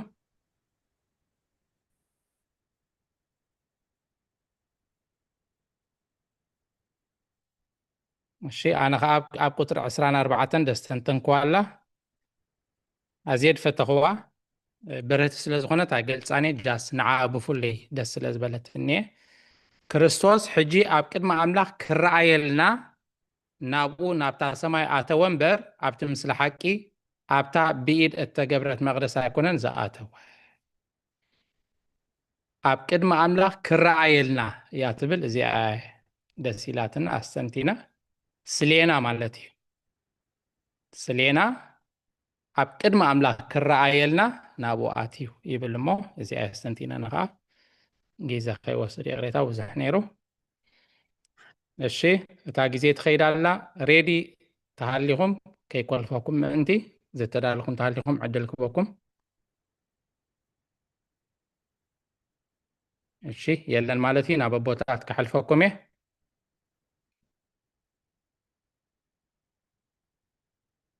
أبونا بمرجيتا أبونا بكشتسفهم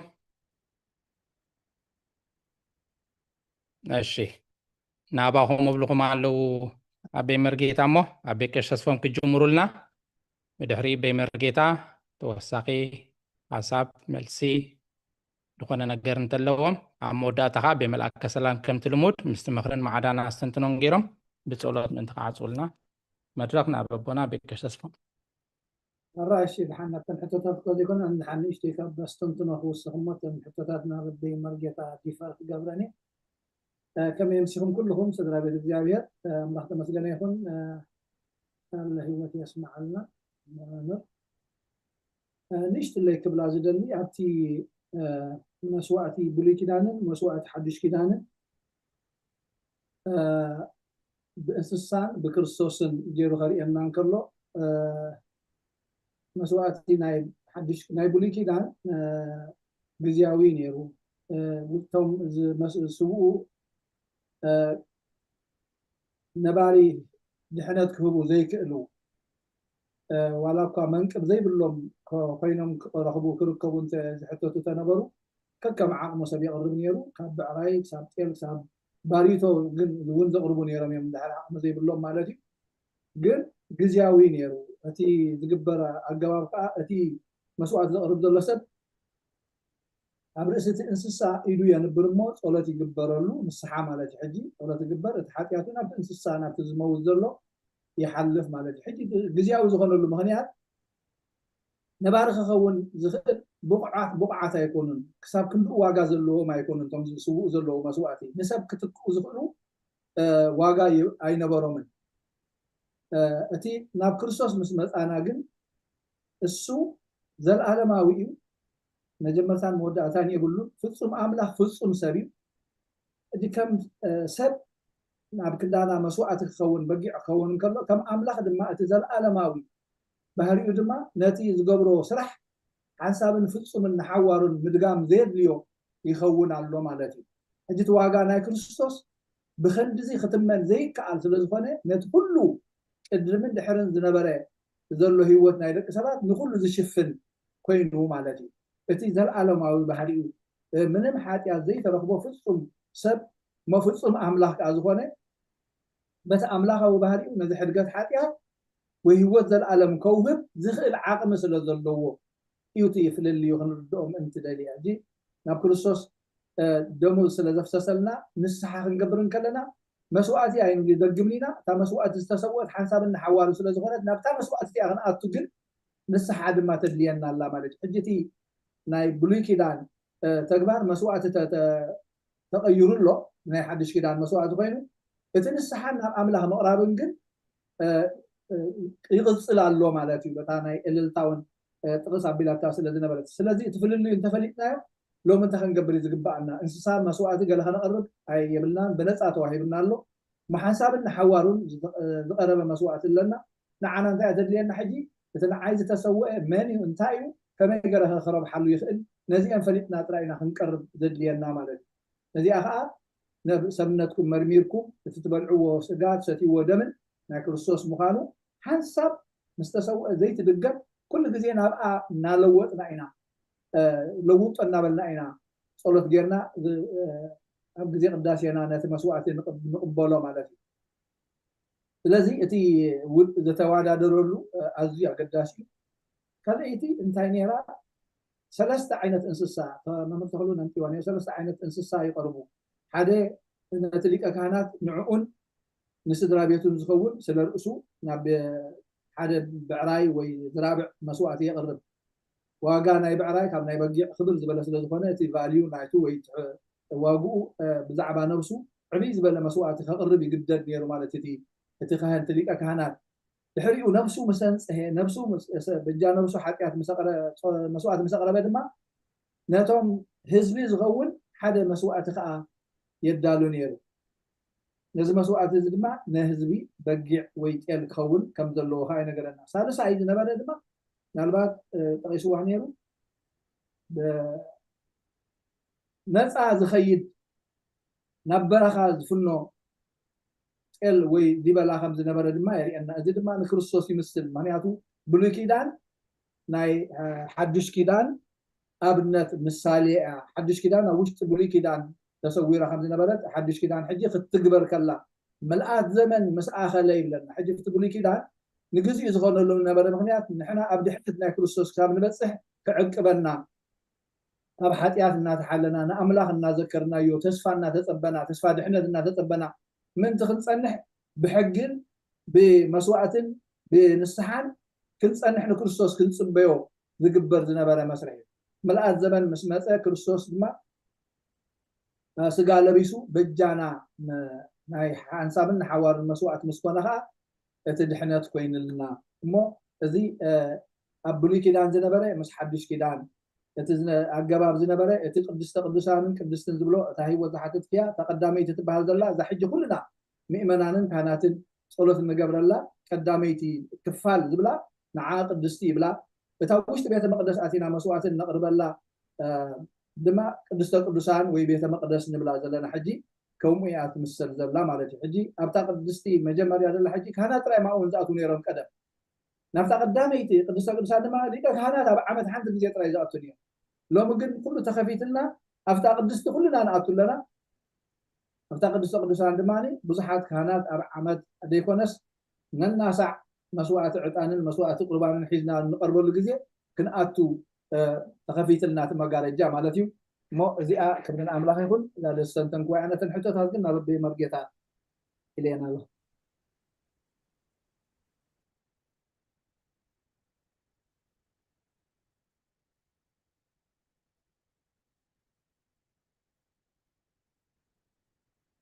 انت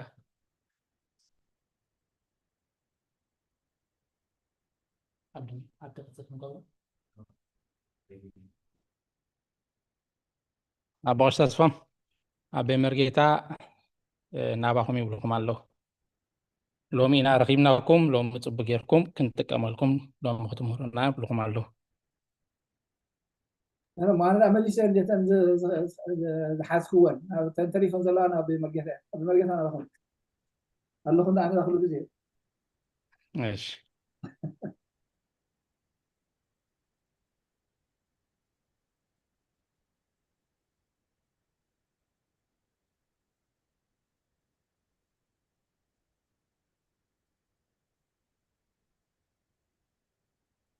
الهوات يسمع لنا كلهم حزب እግዚአብሔር بقالو أبديتو بغمز نراخب زردعنا زفقدنا لولا بحري فتارين أملاك قدوسنا يا بحر مسكانا بصحيو كلهم قال يسمو كلهم ملي يسمو إما حندعي لكم من مبال ينبر بزح زبلو يبلي تقدميتي حبتنا هيوت بزعباتي بوتاتات نايت مسوي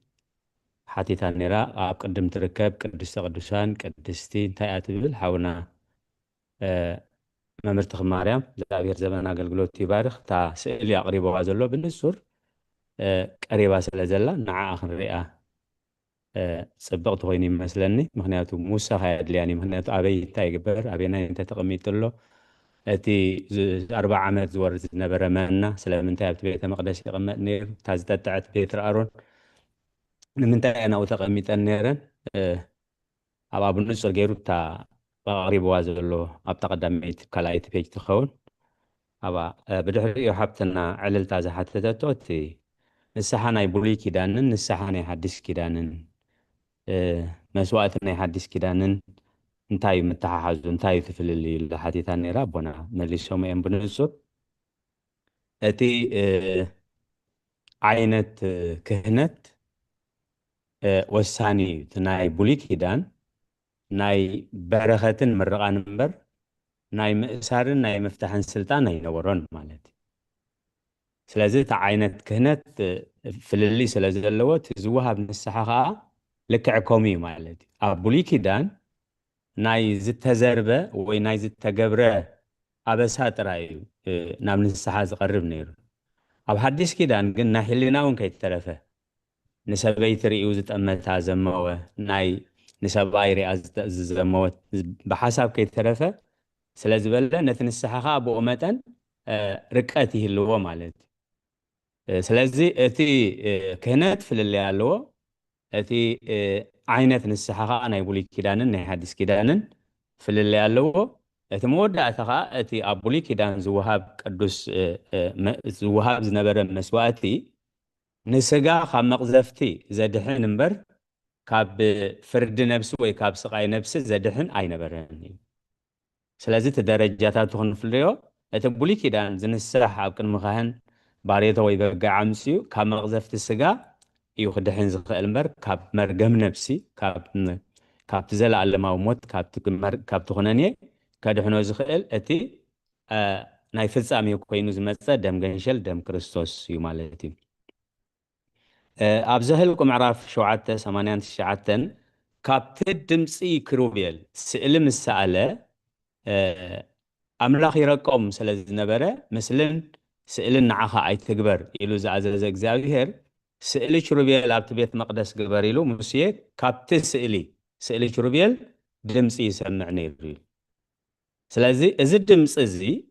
أب إذا ساعات 19 تقصر حمشة دمسي أصبيكم تسمعهم قالي انتحلهم قالي أصبيكم تسمعهم كل نفس حزبناتي أمو نسغات قون حلفا كلهم حزبتات ገንዘበይ ክትኮነን እየሆም ስለዚህ እቲ ካብ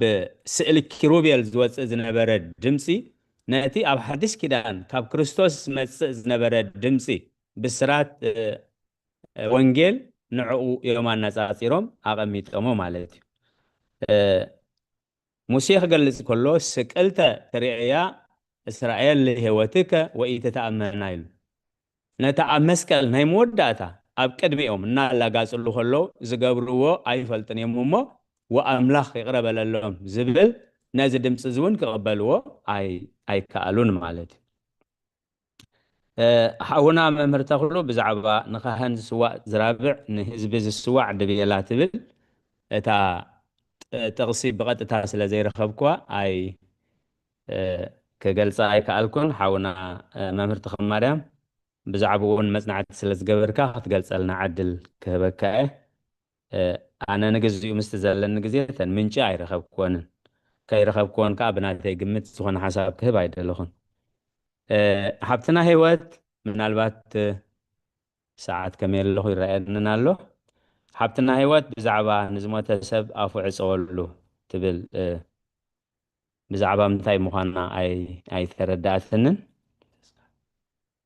ኦኬ እግዚአብሔር ይደግፍካ ሓውና ዲያቆን መሃሪ ናይ ተስካር ብዛዕባ ተስካር ኢልና ኣይተረዳእኽዋን ኣነ ተኣፍካ ምዕፃው ትብል ኣፉ ምዕፃው ትብል ምስ ምግናዝ ገረአ ወሲደያ ነይረ እዚ ተስካር ዝበሃል ነዊሕ እዩ ኣመፃፅኡ ነዊሕ ታሪክ ዘለዎ እዩ ብርግፅ ኣብ ቤተ ክርስቲያንና ናይ ጸሎተ ሙታን ስሩዕ ኣለና ከምዚ ንሪኦ እቲ ናይ ዝግበር ዘሎ ተስካር ግን ቤተ ክርስቲያን ብዙሕ ግዜ ኣውጃቶ ብዙሕ ግዜ ገሊፃቶ እያ ሰፊሕ ኣርእስቲ ስለ ዝኾነ ተስካር ንምንታይ እዩ ዝግበር መን እዩ ዝገብሮ ንምንታይ ከይጠቅም ዝብል ሰፊሕ ኣርእስቲ ስለ ዝኾነ ኣብ ግዜና ግዜ ገርና ክንሪኦ ይብል ሓውና ዲያቆን ግርማይ ብዛዕባ እቲ ካብቲ ዘስተንተኖ ብሉይ ኪዳን ብልዑ ኣይትብልዑ ተባሂሎም ክበልዑ ተጓዮም ሎሚ ከዓ ብልዑ እሞ ክድሕኒኢኹም ተባሂልና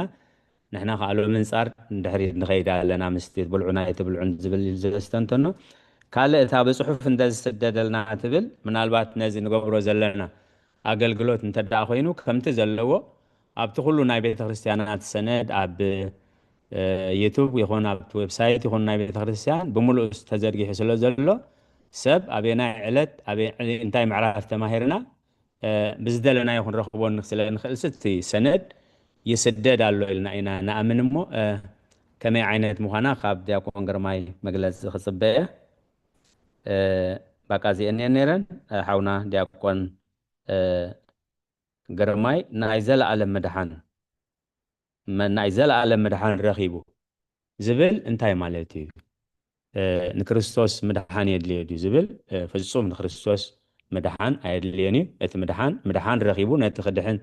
ዝነበሮ ድሕነት ረኺቡሎ ክብል እምበር ክርስቶስ ፍጹም ኣምላኽ ፍጹም ሰብ ስለ ዝኾነ ምድሓን ኣየድልዮን እዩ ሓውና ዲያቆን መሓሪ ቴስት 9:24 ሕቶ ይኮነትን ካብታ ዘስተንተና ኣብ ቅድሜና ንኽረኣየልና ኣብ ቅድሜና ኩሉ ግዜ ብቅድሜና ስላሓጥኣን ንኽረኣየልና በቲ ደም ድሕነት ኢሉ ዘስተንተኖ ብሓንሳብ ኢና ስተንቲና ስለቓላቱ እግዚኣብሔር ዝተመስገነ ይኹን ዕድል ስለ ዝተዋህበኒ ብልቢ የመስግን ዝዓውደ ምሕረት ንዲያቆን መሓሪ የውፍዮ ኣለኹ ኣሜን ቃል ህይወት ተስማዓልና ዳርጋ ኩለን ተመሊሰን እየን ኣቦና ኣቤ ቀሲስ ተስፎምን ኣቤ መርጌታን መሊሶምን እየ ሓውና መምህር ተኽሉ ምናልባሽ ባዕልኻ እንድሕሪ ከተብርሃ ክትምልሳ ክኢልካ እታ ንሊቀ ካህናት ዝራብዕ ነቶም ህዝቢ ከዓ ተለበጊዕ ድቐርብ ንምንታይ ድበልካያ ርግፀና ተኣሽሙ ትህልወካያ ባዕልኻ ምስ ግዜ ተኣሽሙ ጌርካ ሕፅር ኣቢልካ ገለፀልና እሞ ብድሕሪኡ ኣቤ መልኣከ ሰላም መድረኽ ናባኹም ይኸኒ ዲያቆን ኣባቐሺ ተስፎ መሊሶማ እዮም ግን ብሓፂሩ እተን ክልተ እንስሳ ናይ ክርስቶስ ተምሳል እዩ ከም እቲ ዝራብዕ ሓያልን ክቡርን እዩ ክርስቶስ ከዓ ሓያልን ክቡርን እዩ ማለት እዩ እቲ ናይ ጤል እውን ናቱ እዩ ንመስዋዕቲ ዝቐርብ ንሱ እዩ ዘመልክት ስለዚ እቲ ካህንሲ ብዙሕ ሬስፖንሲቢሊቲ እዩ ዘለዎ ሕጂ ንዕኡ የመልክት ማለት እዩ እቲ ሬስፖንሲቢሊቲ ፎር ኢዝ ኦውን ሲን ምክንያቱ ናይ ኩሉ ናይቲ ሰብ ተሰኪሙ እዩ ዝኣቱ ዘሎ ናቱ ጥራሕ ኣይኮነን ሕጂ ንዕኡ ከዓ የመልክት ማለቱ ንክርስቶስ እዩ ዝመስል ተምሳል ክርስቶስ እዩ ዝኸውን ዘሎ እቲ እንስሳ ግን እታ ድቤላ ማለት እዩ ብመጠኑ ንእስ ዝበለት እያ ሕጂ ንዕኡ እዩ ዝገልጥ ሰን ኣውገስቲን እንታይ እዩ ዝብል እቲ ዝራብዕ ሓያልን ክቡርን እዩ ክርስቶስ ከዓ እቲ ክህነት ናቱ ከዓኒ ከምኡ እዩ ማለት እዩ እቲ ክልተ ድቤላታት ከዓኒ እታ ሓንቲ ትሕረድን እታ ሓንቲ ከዓ ስኬፕ ጎጥ ዝብልዋ ወይ ከዓኒ ንበረኻ ትኸይድ ማለት እዩ እሱ ከዓ ናይ ሓጢኣት ዘርሕቕን ናይ ክርስቶስ ፍጻሜን የርእየና ማለት እዩ ንዓና ሓጢኣትና ወሲዱ ዝሰቀለልና ማለት እዩ ዝያዳ ኣብ ቀዳማይ ጴጥሮስ ምዕራፍ 2:14 እውን ተገሊጻ ኣላ ቃል ህይወት የስማዓልና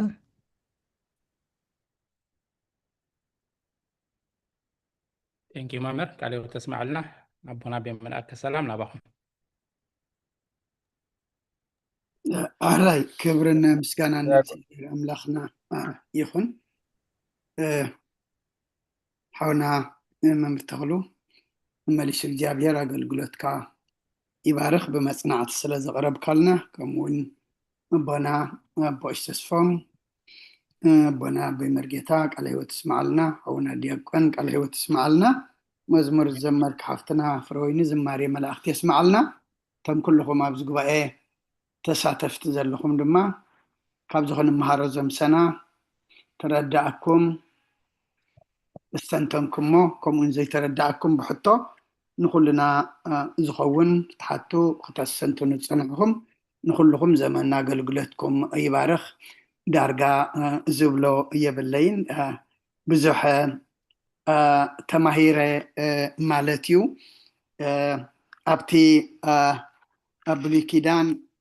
نمسواتي زخون حجكا إخا نابتلك أكهنات تمس نيركا حجنا حجنايو نمس ولا حدا يلن تمس أنا نبيت كريستيان ويناب فرصوص حجنايو نمس حاتياتنا انت زي كوينو قال نمسوات زخون حجنايو نمس نجر ولا حدا يلن كمتي أبقصر عسران حمشتن كمتلك أكهنات ببعمتو بدم قال نام مقدس زعتو نسو بزحسا رؤسو كسوء اي اتوان اتلك اكاينات بب عمتو بدم كالي كم تخبها لنا تصنحي بدم دبيلا بدم مرحو بتفلالي بدم كالي نابيت مقدس حجو يأتو نبري نسو جنازو بلا زلن كرساسيو بزحسا رؤسو كسوء اي اتوان ويتانان أملاقنان مدحنان يسوع كريستوس جنا كبرنا مسجانان نعو يخون حنسابن نحوارن زل علماوي نعنا نهوت زخون رؤسو حنسابن نحوارنيو سوي إلنا أما ننفلتو كنجبرا ننسمعو زلنا دما أب جبري كنوعلا እግዚአብሔር نخلنا يحجزنا بتروح يخلو حاتياتنا أميننا كم تخبها للناس نصنحه بنسحات حاسبنا كنقربو يو قويتا نخل العالم نخل فطر ودسب حنسابن نحوارن بعلو مسواتي بعلو سوائي بعلو دما تقبل مسواتي كوينو قريب ما نحنا أبز الزمن حدش كيدان زلنا انت دا تتقمنا له عدلنياتاتنا مو عدلنياتاتنا اب حدش كيدان زلنا لنا طرح زي كونغن نتعدل نتمعد هوت نتمستيرات دما كنساتفو እግዚአብሔር ንኹልና يحجزنا ስለዚ ጉባኤ እዚ ድማ አምላኽ ዝኸፈተልና ምስጋና ንዑ ይኹን በዚ ጉባኤ እዚ ድማ ተማሂርና ብመንፈስ ዓቢና ድማ ዝግባአና كنجبر أملاك من ملشو صقو يبزحلنا أبو الشيب صلاة صزولنا أبو الشيب صلاة قولنا بليس طيب السماء أب وولد ومنفس قدس هذا أملاك أمين قدس እግዚአብሔር أملاكنا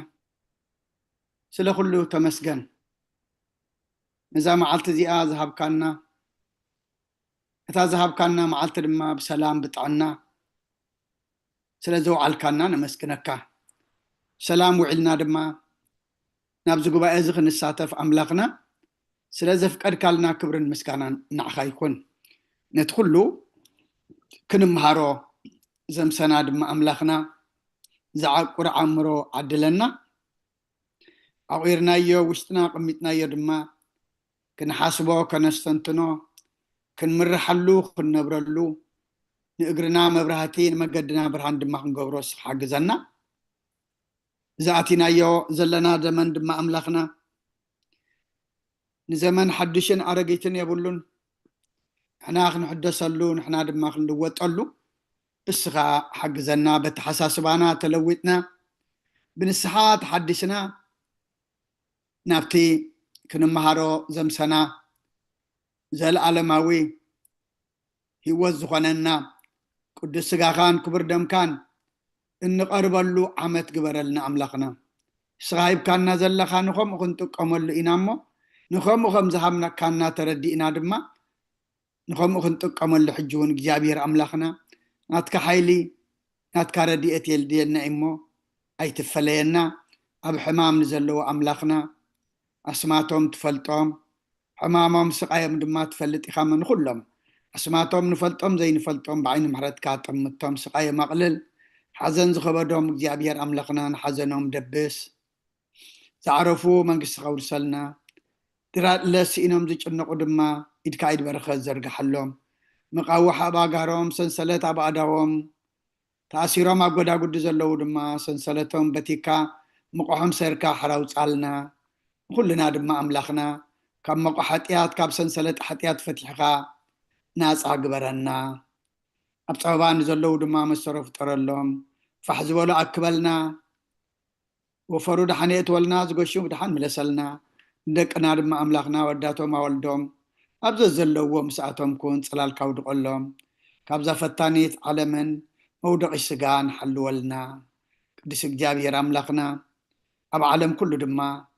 سلام هداءات رقعات أوردلنا تنهاجرنا ناي كبابينان تسكفنا زفرحنا زلو نقاريت كنا دما أملاخنا سخاناي سلامي خمو نب سلام كيرلنا محرت كار أينا بكل وجن زلو مرحت سوى سلطان أملاخنا أب كندن خوينات سلام أب كندن معسين عرقي أب كندن هو كدمان هداءات كحسبو يلبهم تنكف تحلف أخلقكم لك أملاخنا ترف الزمن أي عرفتي أي سلام أي متخخاب أي هنسات قبرلنا بناي دينا قدس رنجل مريم ملادنت بناي ملافتي ترادانت بناي نبياتن هورياتن صاركانن سمايتاتن صلوتاي تفلينا كم تن هوريات زمهر كيوم أب سمايات تنبر ربنا نبلنا نتوعك لنا سمايات تنبر ربنا سمكاي قدس منقصات مصا قد كان تعب سماي كم دمام دريقون عليت مقبنا لما هبنا احنا نزودلنا بدلنكم زحدقنا لهم بدلنا نعوسنا دقلنا كم كفاد احنا ننبر فتناي تأتونا منقصن حيلن كبر نزل علم نتكايما أمين أوزت يا مريم ناي قدس قبريل ملا سلام تا سلام لك لخو حلنا غدن قلي خي بسقاخون دنقلي خي أدي جابير طبعوت كويتا سراوي سلام لك لخو نسغي كاب أنس برختيقي فركر سخون برخيو أمل تتصقى جابير مساخي أوفست دس بالكي حتى ناصر يلنا نفتو ودخي يسوس كريستوس منتانا حرات لمن لنا أمين شتاوي يشرق جنو أملاكنا ورانا يسوس كريستوس كاني كانا زرات يادم ساسي أبسا ولدو لبركشات إبراهان أنتم أوي قنات وأوي دي قنات وران سايدكو سنات ببسمكمو كنو فتانا ونتحانا يرسينس كلوان سمات زيو مهارنا كريستوس مال عصر تغلتين زيو مهارنا كريستوس زيو مهارنا كريستوس زيو مهارنا كريستوس زيو مهارنكسوس زيو مهارنكسوس زيو مهارنكسوس زيو مهارنكسوس زيو مهارنكسوس زيو مهارنكسوس زيو مهارنكسوس زيو مهارنكسوس زيو مهارنكسوس صقون أب يكسيس بصلوتك قدست لحال في محارنا بالمطلق حلونا باقي من كردستان ما صار حتى تحكم من دجتنا مريم محارنا كسوس نبل عسر توكلتها بأنت اجزتنا مريم مهارنا كرسوس وأنت اجزتنا مريم مهارنا كرسوس وأنت اجزتنا مريم مهارنا كرسوس وأنت اجزتنا مريم مهارنا كرسوس وأنت اجزتنا مريم مهارنا كرسوس وأنت اجزتنا مريم مهارنا كرسوس وأنت اجزتنا مريم مهارنا كرسوس وأنت اجزتنا مريم مهارنا كرسوس وأنت اجزتنا مريم مهارنا كرسوس وأنت اجزتنا مريم مهارنا كرسوس وأنت اجزتنا مريم مهارنا كرسوس وأنت اجزتنا مريم مهارنا كرسوس صقا قويتانا إيسوس كرسوسن فقر እግዚአብሔር አቦን حبرت منفس قدسن أبلع علينا أبلع على كل خمان أبلع على أبزد لنا يبطان عصفن دربن كويني وراد كبرن مسكانان أملاق يخون نخلكم زمن قلقلتكم يبارخ برخ مشت برخ ليتي قبرلنا أمين أبتاتنا كلكم اللي هو تسمعنا برخليتي ኣሜን ኣጀሚሩ ዘፈፀመና ልኡለ ባህሪ እግዚኣብሔር ኣምላኽና ክብርን ምስጋና ንዑ ይኹኖ ኣሜን بركم الشط الهوت يسمع لنا كلكم أقل يبارك بروح ليتي عليه وتسمعنا بوتاتنا كلكم بروح ليتي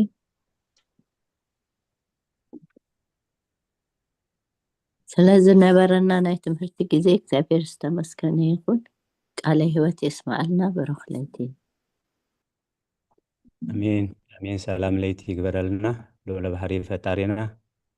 ኩልኹም እቶም ንቓል እግዚኣብሔር ግዜኹምን ስራሕኩምን ዕረፍትኩም ኣዋሃሂድኩም ክትከታተልዎ ዘምሰኹም ቅድስቲ ቤተ ክርስቲያን ትብሕቡእ ዝርኢ እግዚኣብሔር እሴተ ጻድቃን ኣስበ ትሑታን ይኽፈልኩም ትብል ከምቲ ክሳብ ሕጂ ብድሓነ ሰላም ዓቂቡ በዚ ቅዱስ ኣገልግሎት ጀሚርና ክንውድእ ዝረዳእና ከዓ ንዝመፅእ ግዜና ብድሓነ ሰላም ዓቂቡ ብከምዚ ክንጋባእ ናይ እግዚኣብሔር ቅዱስ ፍቓድ ይኹነልና ነቶም ለይትና ሰላም ለይቲ ይግበረልና ነቶም መዓልትኩም ከዓ ሰላም መዓልቲ ይግበረልኩም ብሰላም ይረኸበና ኣሜን ኣቦታትና ብሰላም ይረኺቡና ድፈፀመና ተመስገን ብሩኽ ለይቲ ኣሜን ሰላም አገልግሎትኩም እግዚአብሔር ይባረክ። ናይ ኩላህና ኣገልግሎት ይባርክ እግዚአብሔር